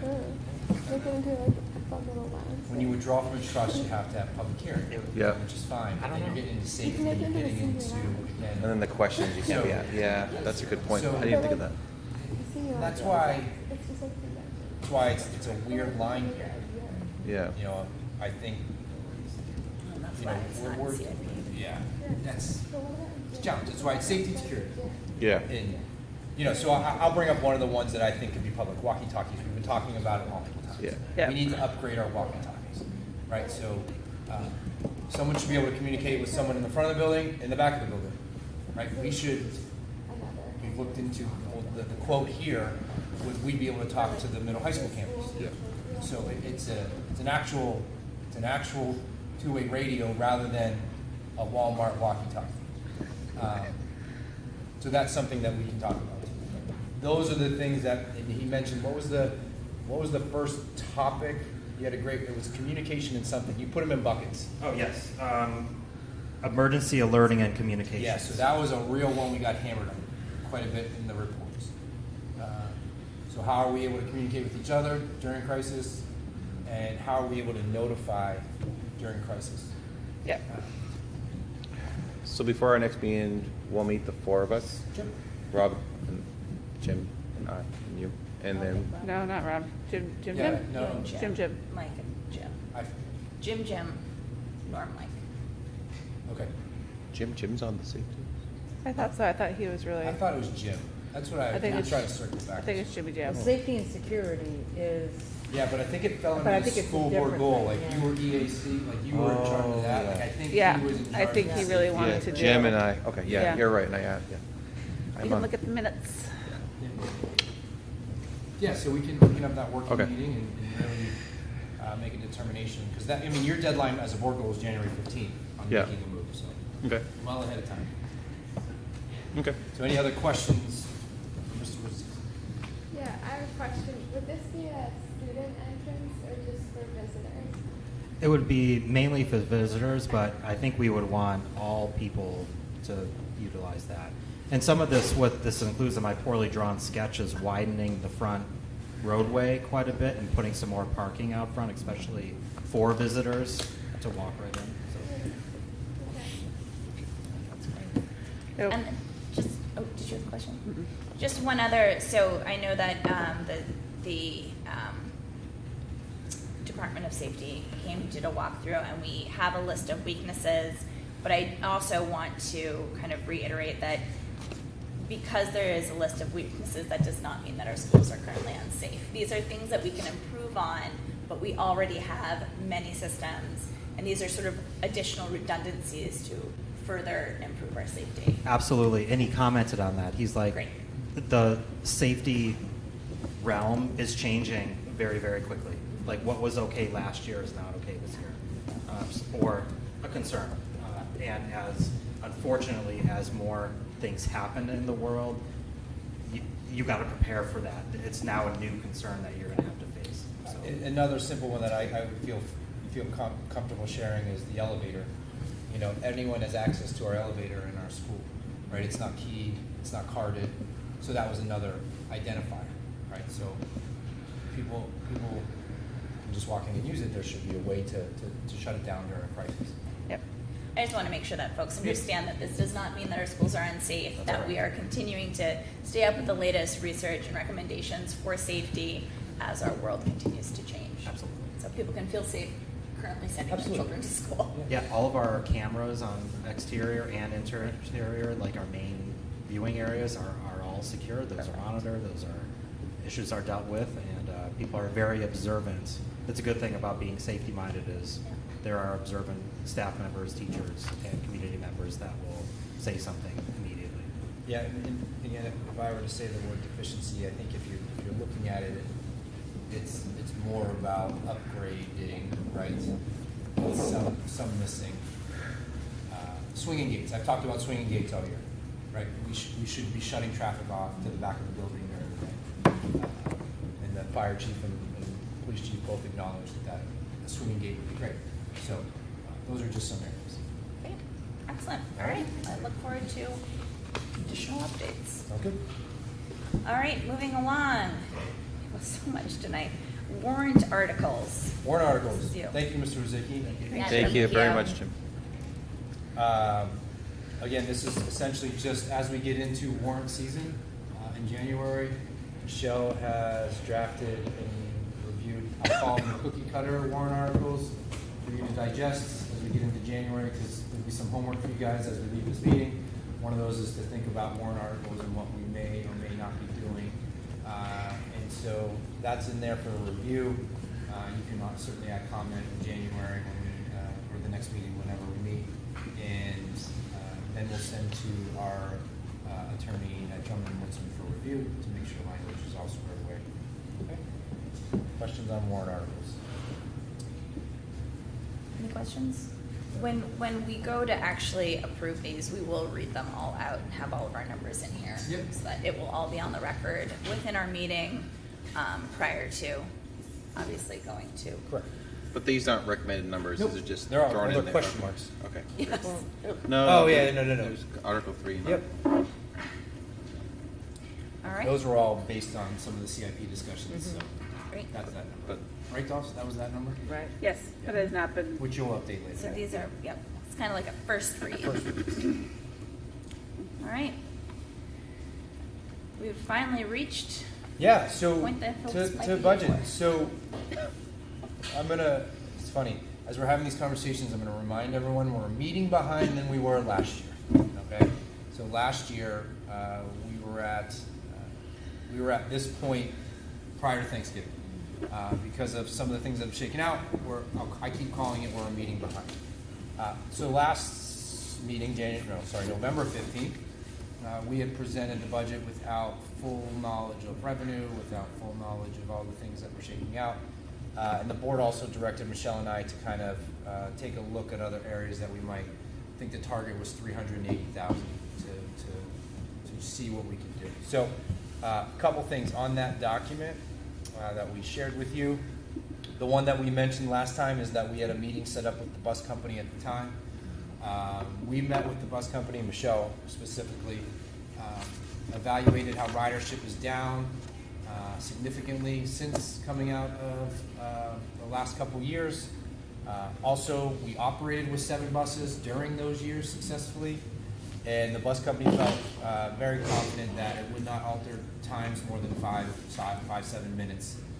So that if we remove a bus route, that would be a savings of $76,431.21. So that was something that came out of there positive. The other one is with special ed budgeting, right? We always talk about how it can change on a dime, or when you are in the evaluation process, things can change. So in working with Mandy, we were able to target $122,000 in opportunity. I'll call it opportunity because as of right now, the opportunity is that we can find savings there in regards to services, placement, transportation, all of the stuff that falls under a requirement. Now, this happened last year, if you remember as well. We were able, as we progressed closer to January and February, Mandy's budget did come down multiple times. So as of right now, there's 122 there. And then in regards to salary and benefits, this is kind of what happened last year as well. So the time that teachers have to submit early retirement is after when we develop the budget. So as those early retirement requests come in, we're able to target and identify a replacement for what those teachers are at, and what we would continue with our new hiring practice aim to target at who we're hiring. So with those early identifiers, I think that's the best way to say it, that would be a savings of $139,825 in regards to the new hires. So then we did what Andrea and Robin asked and really reviewed some of our audits. It was challenging because the last 2 years are funky, and I mean that. Positions weren't filled, things weren't being used as much, which I want to talk about. I'm going to have a squirrel moment here real quick, but we got our numbers from SPC this week, which is the printing service that we had, that we got under contract, and right now we're targeting a savings of almost $6,500 already. But that's, when I say that, in funky years, we weren't printing as much, and now we're back and we're doing stuff. We targeted the supplies lines, and they were funky. So we really did, we went back to Rob and did a 14-15 analysis, like all the way back. And then the other interesting part, when we were reviewing the supplies and the items of those 14, 15, 16, whatever it may be, it was challenging because some years they froze the budget in order to meet the surplus of the previous administration. So those lines looked like you weren't spending, but you weren't spending because you weren't allowed to, and it was frozen. But with that, we did some. We labeled it postage, but it's supplies. We found some savings there, and then really Michelle, she can speak to the revenue change, but we were able to find an area there for $50,000. So that new number is that we were able to find. Anticipate is $389,756. Do you know what's the real number now? 2.4. It's on one of your sheets. Yeah, the big one. The new number is 24,892. Yeah. So 24,892,924. Now, as I said, we're meeting ahead. So this was, if I can remind you what we did last year, you guys asked us to go back and find it. We were able to really carve some stuff out. I would ask that, because of where we're falling right now, I would ask that in January is when we start to talk about what I'm going to ask you for homework. How about that? The homework I'm asking for you is, now that you see and hear that, and we'll have discussion, but really start to think about the funds, right? Article 10, the insurance fund that insurance and benefits fund, the special ed fund, to really help identify where we can take this in January to solidify that. And I say that because we're going to go to the town, I'm going tomorrow with Rob and Norm, to the town meeting to discuss kind of where we're starting to settle in, and then special ed or whatever else may shift between now and January will help us really narrow in on where we end up. So, you all right there? Great. Okay. So, discussion, questions, comments? And you have updated revenue sheets, you have updated, yep.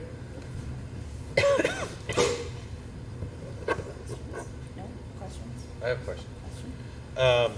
Michelle, questions for you. The teacher's contract this year for tax impact, what is it? And the HES and bond. I'm just trying to deduct from what's on there as a total tax rate impact of what we voted on. Sure. So, the teacher's contract, what was the impact, tax rate impact that the town?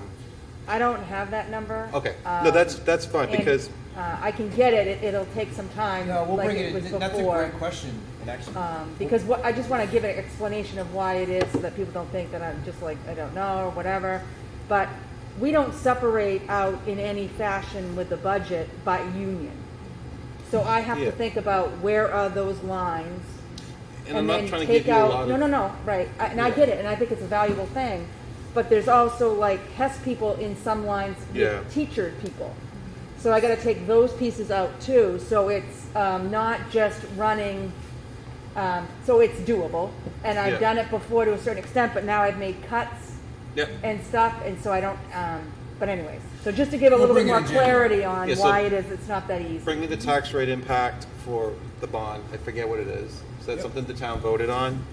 So you bring me HES, the teacher's contract, and then we have to remember for food services, we are budgeting appropriately now, the 75,000. So those are a significant So impact. 75,000 is 9 cents. Is 9 cents, okay. And I forget what the bond is, it's been a while, Yeah, but, I know, you know, when I look at everything that goes in the budget, I go back to when we were at district meeting, what did we vote for? And I didn't hear anyone vote against the teacher's contract last year. I didn't hear anyone vote against the budget last year.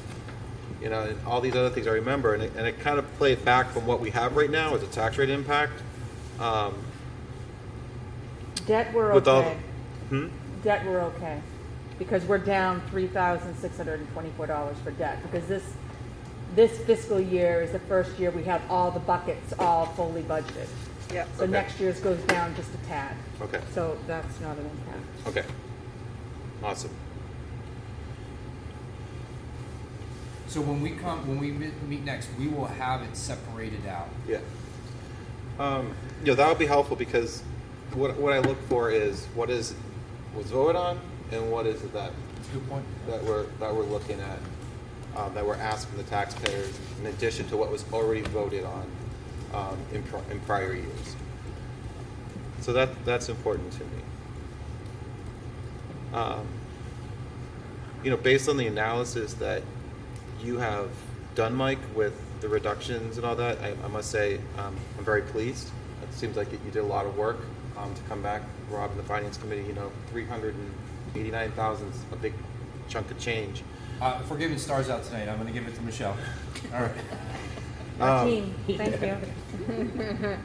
Would you say we're at that point where this is at the point where anything less than changing in the budget would have an impact on our students' learning?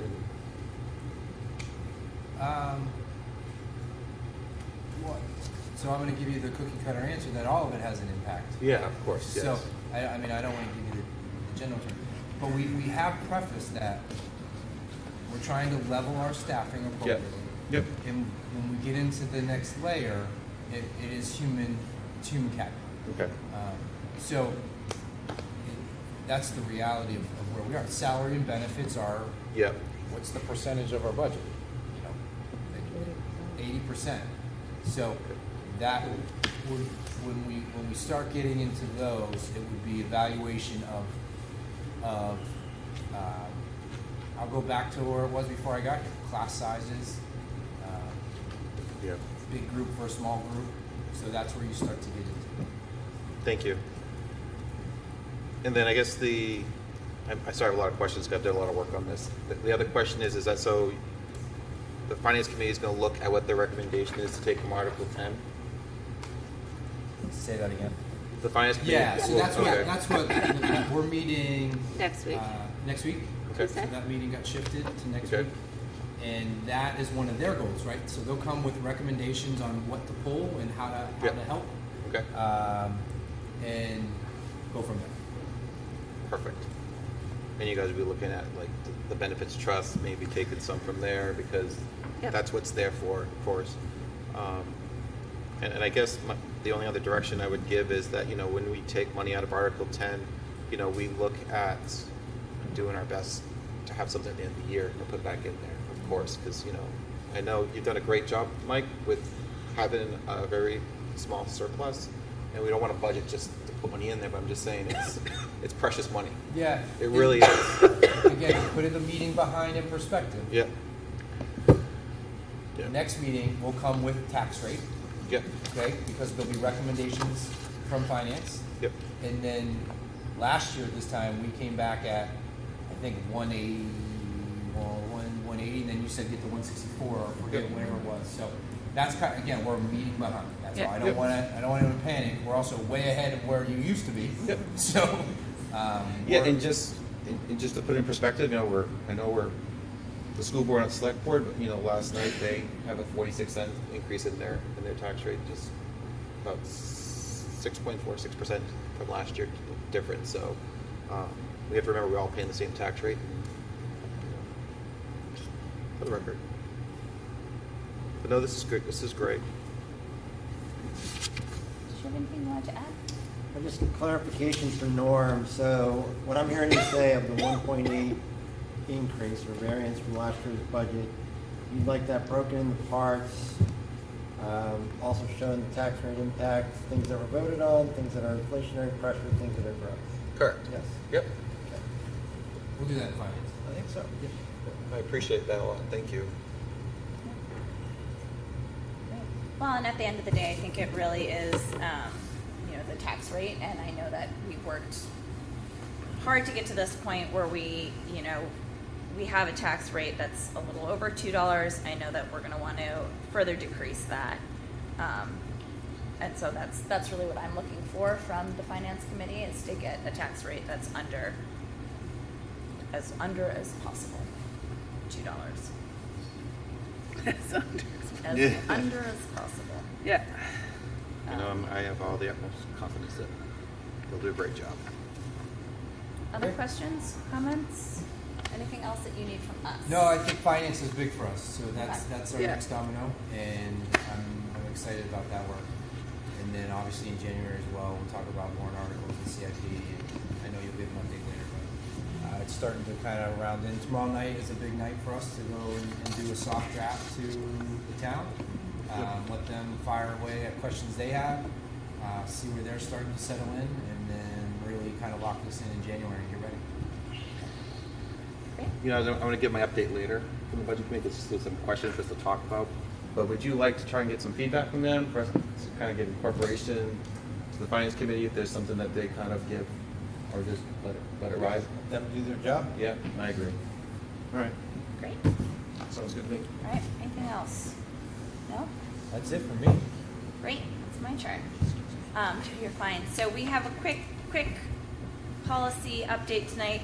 Really just the 3 policies that I presented at the last meeting: BEDH, public comment participation at board meetings; IMAH, daily physical activity; and JF, someone's cursor is on it, AB, tuition of and admission of tuition and non-resident students are in their second reads. I don't know if anyone had any feedback on those. If not, they will, and I know that those drafts are also in the public folder as well.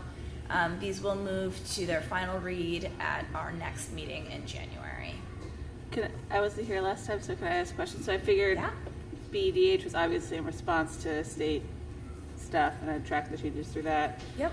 Say admission of tuition for daily physical activity. Was that based on new state? No, so requirements, or daily just part physical, of our. yeah, the daily physical activity policy had a redundancy in it that was already captured Captured in the underneath the other, wellness, right, cool. and that redundancy was also a requirement within the policy Yep. instead of being a recommendation, and it was a requirement that really cannot be. Adhere to? We can't. Yes, we can't adhere to it, and so it's not good to have something that we cannot, Excellent.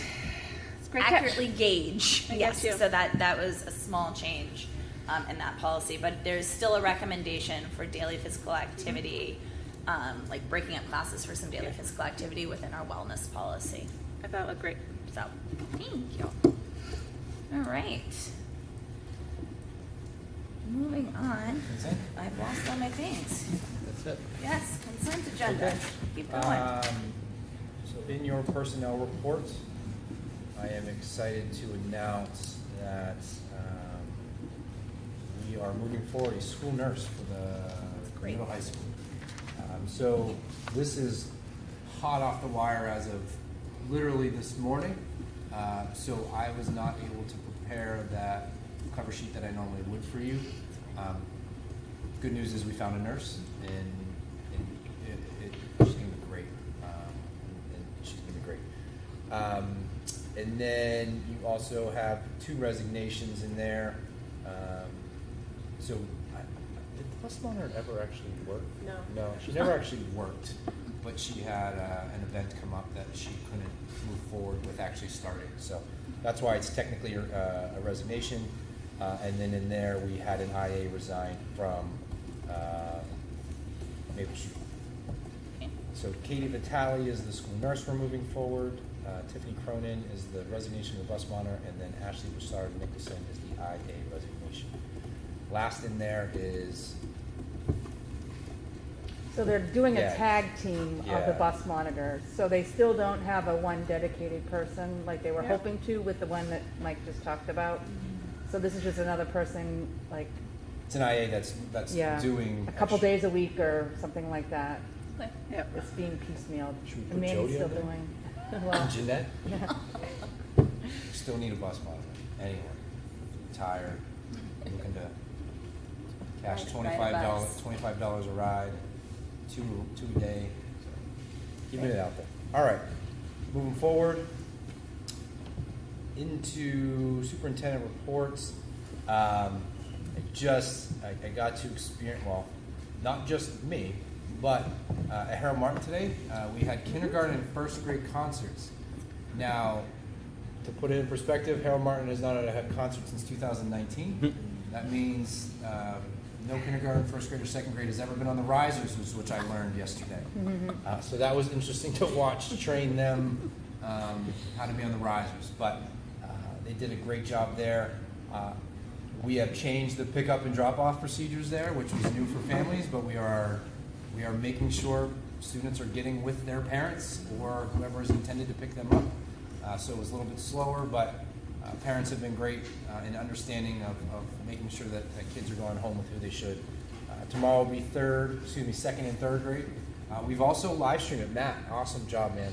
Yeah, it was great. Him and his team have, next year we will not do it on a Tuesday of a board meeting, so they don't have to set up the sound, break it down, bring it here, set it up, break it down, and take it back. So that team has done a great job. And live stream, we had nearly 70 at one point, I think. Yeah. So That's great. People have been watching. So another shout out here to Miss Brown because of I'm having a total brain cramp. Robotics, but what's the Destination Thank Imagination. you. Destination. She contacted the state and said, we have a ton of people that are here, but what we found out is the registration is super expensive. So she worked with the state, and the state awarded Miss Brown a grant for nearly $5,000, right? To cover registration, to cover, so that destination is going to be kicking off. So another great job by a grant writer to get us money. So that's awesome. I want to find the email, but maybe Rob, this is new for me, but the Granite State Challenge, Hopkinton qualified. Yes. So Matt, can you speak to it more about? I'm going to look up the email, but I think this is what you watch on Yep. Channel 11. Yeah. It's the best. It's a great Did you do trivia it? quiz No. opportunity We for didn't have it. kids. I want to find it. It's amazing. Go ahead, Becca. You can speak to it too. No, I'll grab it, you know. All right. It's like It's like trivia Kid Jeopardy, Yeah. but for kids. And the questions are very difficult. Hopkinton High School is qualified to play on season 41 of the academic game show Granite State Challenge. The team of students from our school, coached by Dr. Krogman, competed Fantastic. with 30 high schools from across New Hampshire to secure one of the 18 spots. So this is gonna, Say one little air. it is, the wild card teams will play on a non-televised, so the first round looks like it's December 17th as the wild card, and then they move forward from there. So we'll keep that updated, but that's, another testament to Dr. Krogman, excuse me, So fun. and the work they've done. So keep an eye out for that.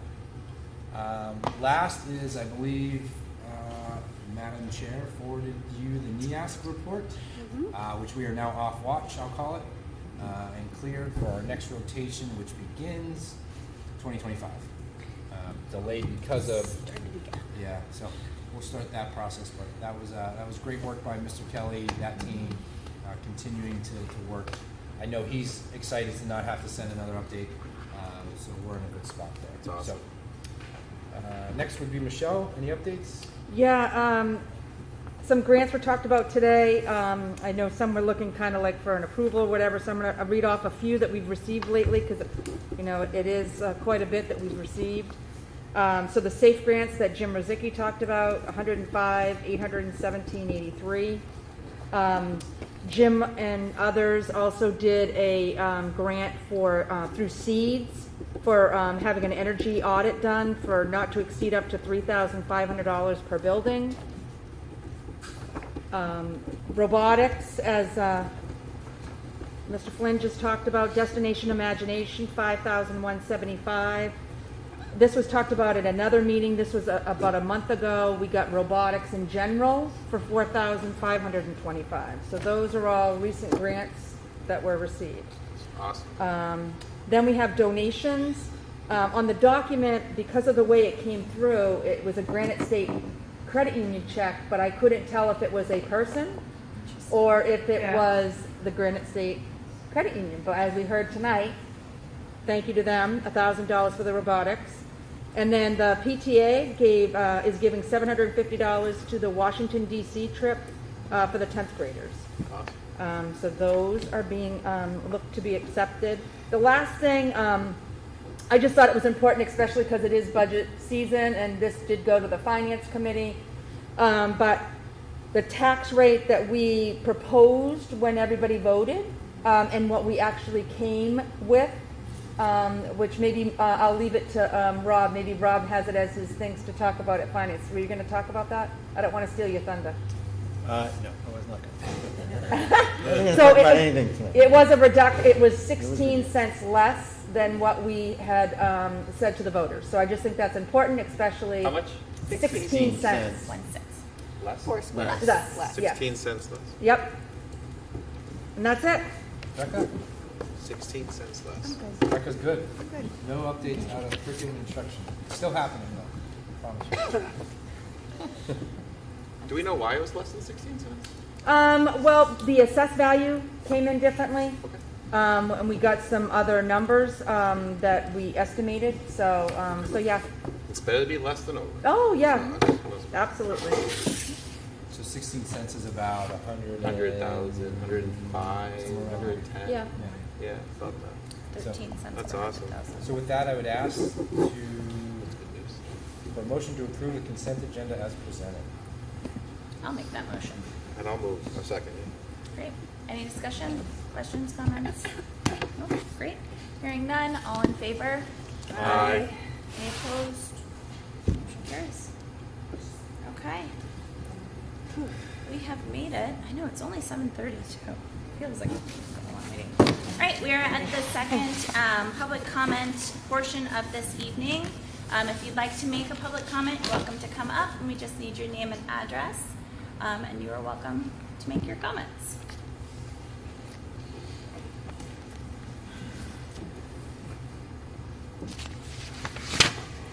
Rick Blanchard, Barton Corner Road. You guys were talking about grants. Is there a place that the public can go to see what grants have been written and if they've been approved? If they've been written and approved? No. No, there's not a specific I mean, place she just right read now. some off, so I wasn't sure if there was some place on the website where we could find out. Becca, I asked you a long time ago. Did you ever find out if we use the Sora app here in the schools?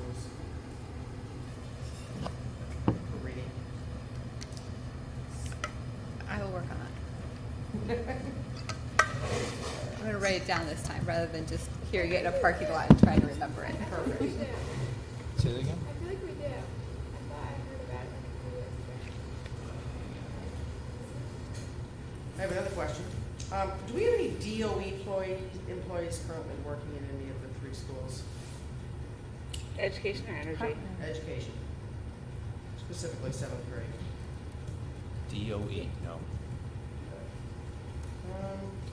Do you know if we've adopted the New Hampshire School Board Association's JBAB policy? I would have to look it up. You can email me that. I'd be happy to look that for you. Perfect. And I just want to put out to anybody listening and watching this that the current budget is costing the taxpayers $27,000 a year per student. Is that right? Is that what I came up with? Is that roughly how much it costs per student? Last time I did my math, it was like 21. I see what you're asking. It's 27. Does that make sense? You have to subtract certain parts of it. You can't just take the aggregate budget and divide by the number of students. Do you know how Make much sure per you take out- student, the current budget? I don't. We usually do that in our presentation at the end of the year, when everything's put together and we have done all our adjustments. We I present, didn't know if we knew where that was going yet. we would find out at the end of the year, at the end of the budget process when we put everything together. Okay. So I just want to give the public a general idea of where this is going. Thank you. That's it. Any other comments?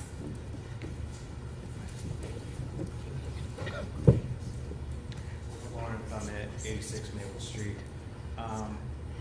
I had a question, or I guess, and it might come under the next other business, old business, and committee business.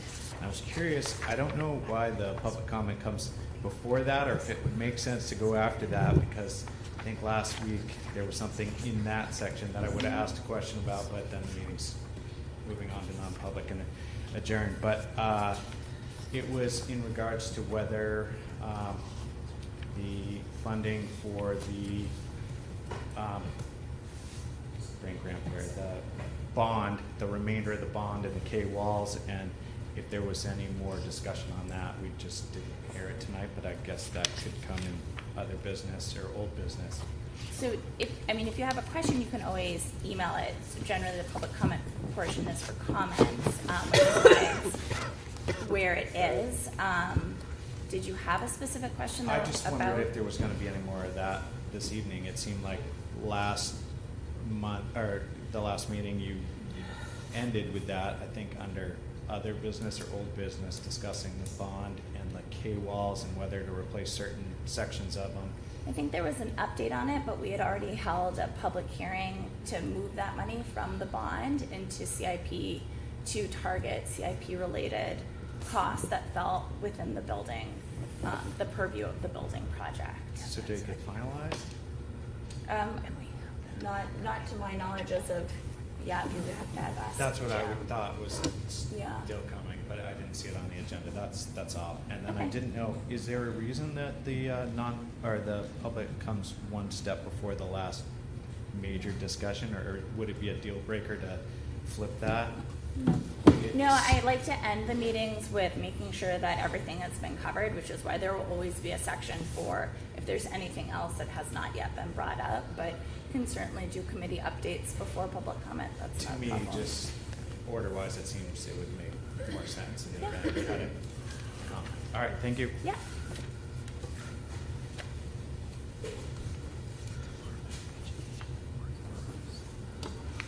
Tricia Lambert, 305 Galloping Hill Road. So first I want to say, Flo, you are fabulous. You ask great questions. They're hard questions, and I appreciate you. So keep doing that. If you like aviation, come see me in 10 years. Okay? So we listened to the safety and security. I appreciate the heads up, so to speak, for that. The number is jarring at 2.5, and I get it. You're reacting. Same as we reacted to COVID. All fairness, you were the board that put a tent outside the front door and had classes right next to Park Ave. So I suggest selling the tent because you're not going to use it for that again, is my guess. It was a rental. Okay, good. But certainly you want to give that some thought, because if COVID or anything else comes around and we're all watching it, you're going to lose that option. Clearly, that's off the table, I would think, at this point.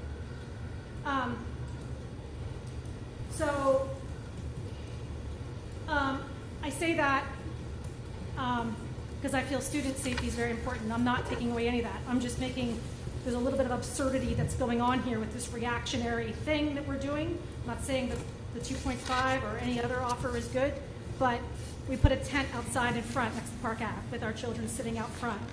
And we walk them down the street and all this good stuff to avoid, I'm not going to get into the COVID thing, but I think everybody knows the latest and greatest information on that.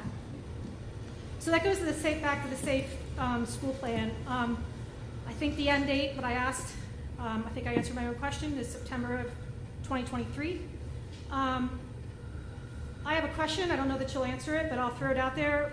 Was the school required as part of the ESSER funds or any other requirement to hold COVID shot clinics as part of that, or was that done out of the wellness, out of the, was this board required or to hold those clinics? To my knowledge, there is no requirement to hold clinics that were specifically tied to the ESSER funds that we received. Were you required to hold those clinics for any reason? That was done willingly? Yeah. Okay, thank you. All right, any other comments? So, just to Trish's point real quick, the safety, I think once it's digested, we'll be able to discuss more. Because another one that I would feel safe about talking about right now is braille strips into the buildings, right? So the bumps for wheelchairs so they don't slide into doors. So that's like another one. So again, there's a lot of stuff in there that I think we'll be able to discuss in public, and some of it we won't. So as you said, the 2.5 number is jarring, and the significant 2 million of the 500,000 is the middle high school and the roadway that we talked about. So as we move through it, I think we'll be able to share far more. That's a big part of it, because you have a 1.7 now if you take all your subtractions. We'll talk money for a second. Yep. That's a big part of it, yes. And then on top of it, I think everybody got their tax bills, and clearly online they're not happy. So we're going to add this on top, and now we've got just 2.5 or whatever it might be. And I understand where he's at and trying to figure out the numbers. It may come in less, it may go up. Being in construction myself, I get surprised if they're lower, but I can tell you we're getting a lot higher. And I put down pavement, it's pretty simple stuff. So that's the first thing. But the second thing is really just this reactionary piece that's happening. It's like whiplash for families, you know? And I'm just speaking from the heart here. Like, we had our kids outside, we had them parading down the walk, we did all these things, and because we just did whatever we were told, it would really be great. I know we have safety people at Homeland Security, I work with them myself, but we need to be thinking about what's best for our community, because we're going to put, when it comes going back to the money, we're going to put people in a very bad situation. We're not going to be able to live. And you're going to have upset people. And you know that. I can tell by your body language. You know this is bad. And I'm just speaking honestly. I'm not targeting any one of you, but this is the truth. And I'm speaking the truth. And I'm speaking for people who are afraid to come up to tell you this. So take it for what it's worth. I thank you for your time.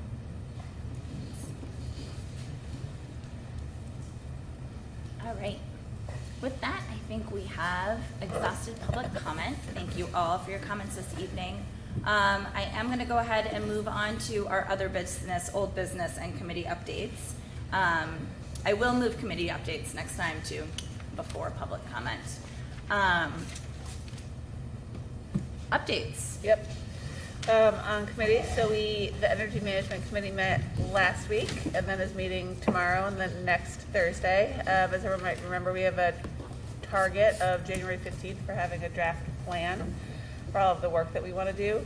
that will definitely be a plan for a plan, basically, because if we do audits, which are set for March, and Eversource is covering the cost, which is excellent. That's the seeds grant.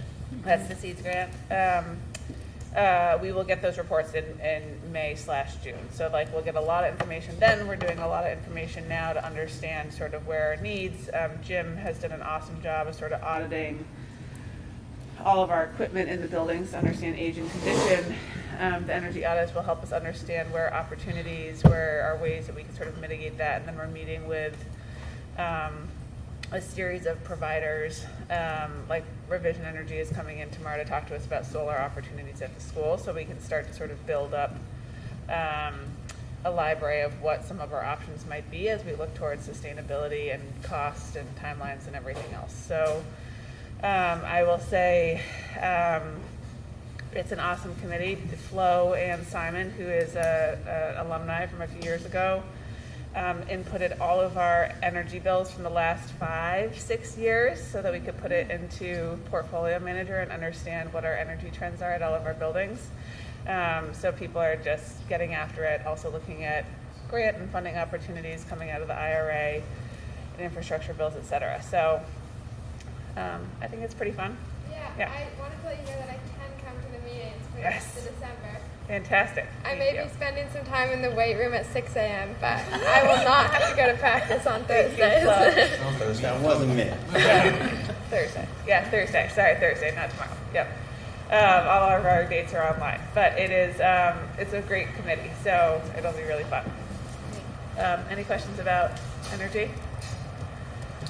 Okay. For CIP, we've been meeting every 2 weeks to go through.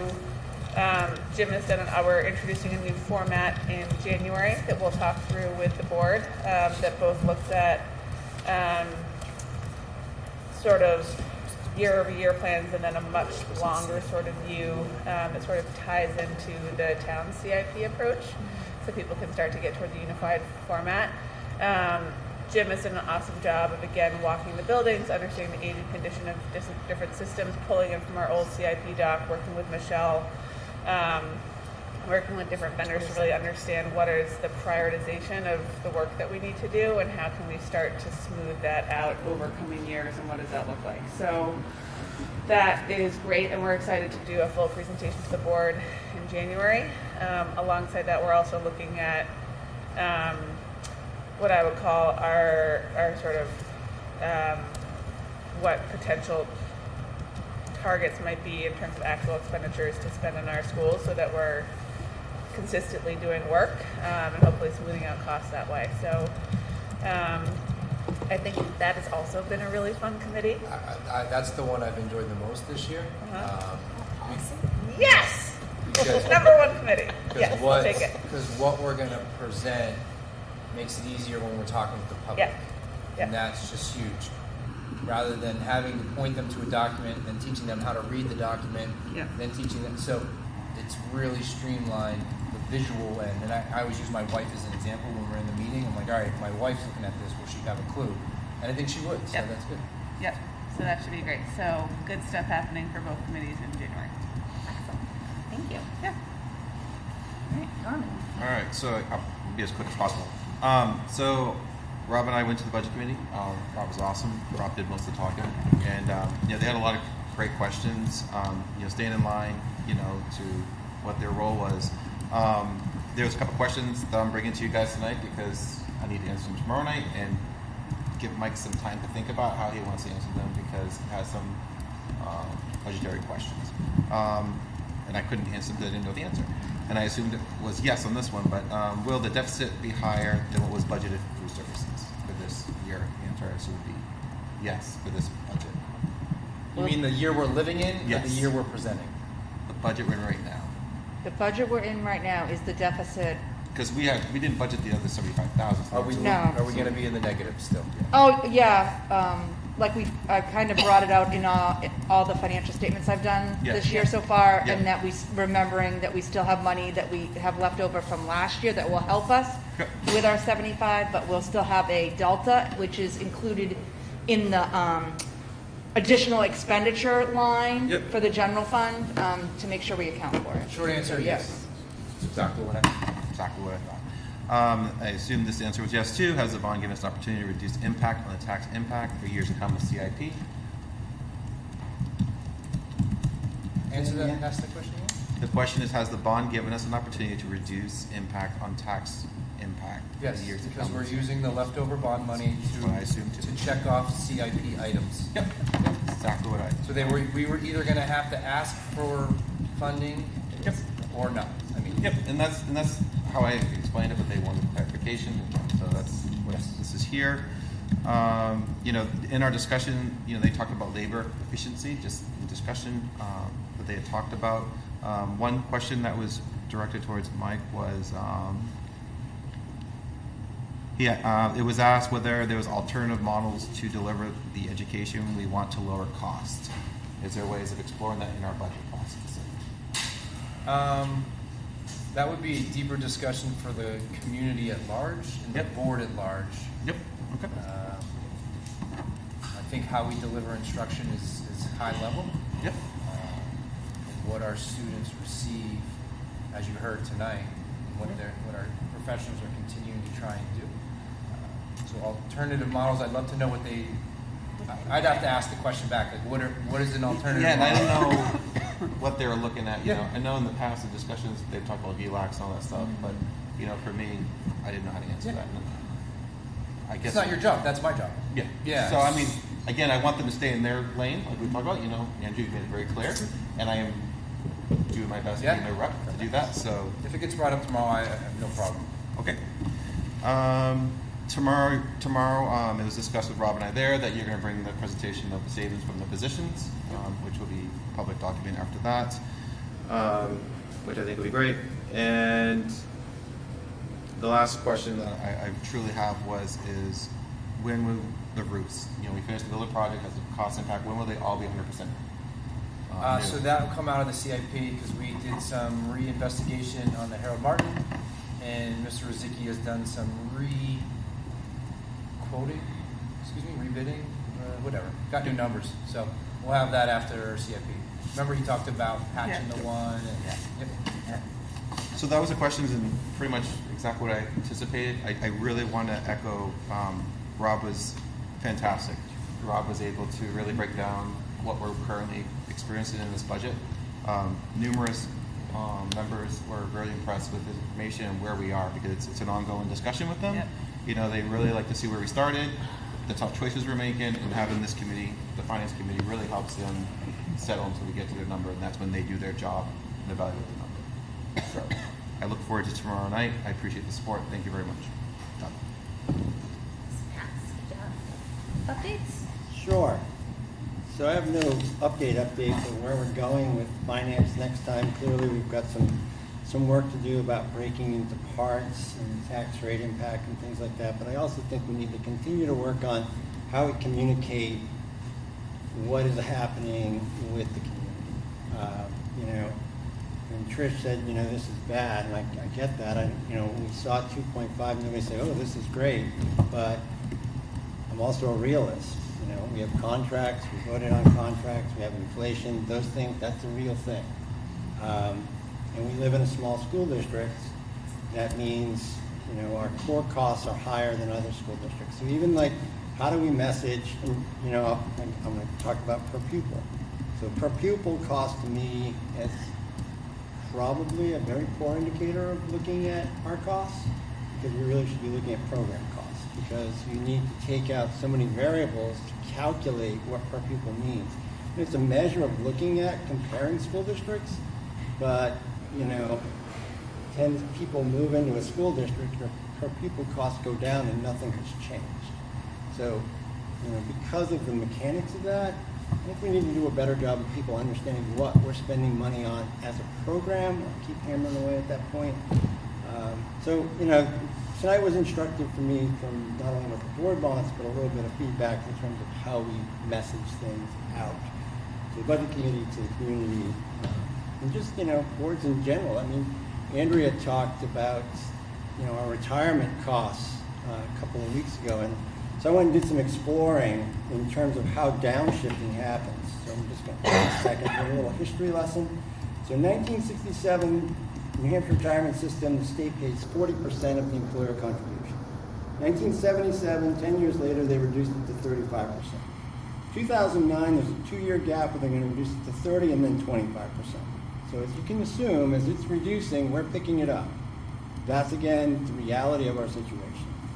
2012, New Hampshire Supreme Court upholds the state authority to reduce and eliminate the responsibility to contribute. So now the state contributes 0 in 2022, and we're on the hook for 19.64% of that, teachers paying 7%. These are just realistic numbers in a state that is bound to, and I don't want to get too political here, but I'm going to get political here because I don't really care. Property taxes means of paying for schools, and just being blind to any other mechanism that's going to help offset these costs. So, we can talk about what it is, but this is the state we live in, these are the mechanics that we have. So, yeah, that's part of the communication that we have to have, but we need to be realistic about what we have, the town that we live in, and the school system that we want to have, and how we're going to go about paying for that. So, I feel like I've got a lot of work to do as a board member. I think the finance committee, we're going to have some discussions about that as well. That's what's on my docket. Rubbing off on you a little bit. Rubbing off on you a little bit. I'm going to get that sweater. Yeah. All right. We had a curriculum and assessment committee meeting. We actually are expanding that committee right now to make sure that sort of all, how you described it best, all groups within the school district are represented on, since it is a board level committee. So this is everything from like reading and math specialists, not only members from every single school, but we also have special ed, administration. What am I missing? Anything? You've got curriculum council. Curriculum council. And really the committee is we were finalizing looking at the new pathways to graduation. They're now on 2 sheets, which was presented to the board as well, and so we gave an update on that. And the next thing we'll be doing is sort of pivoting and figuring out as a committee what else we want to really focus on this year, and how to. We did a lot of talking again about really integrating the curriculum across the district and what that will look like. Yeah. Anything I'm missing from that? We also did our snow. Yep, and we also, thank you. Like, I was at the meeting. So we also brought to that committee the snow bag. Yeah. Blizzard bag. Snow instructional learning. What were we calling it? We had a good. Yeah. Remote snow day? No, we didn't want to use remote. No. Oh, yeah, it's that. Instructional snow day. Yes, an instructional snow day. Blizzard bag. We're just gonna call it. Can't we just call it the blizzard bag, please? Blizzard bag. The blizzard bag anymore. That was wiped out of the Everything state's has language. It's the state The said same. so. It was wiped out of the state's language. Anyhow, so we discussed that as well. But really it was also acclimating a bunch of new folks to the committee, which was pretty cool.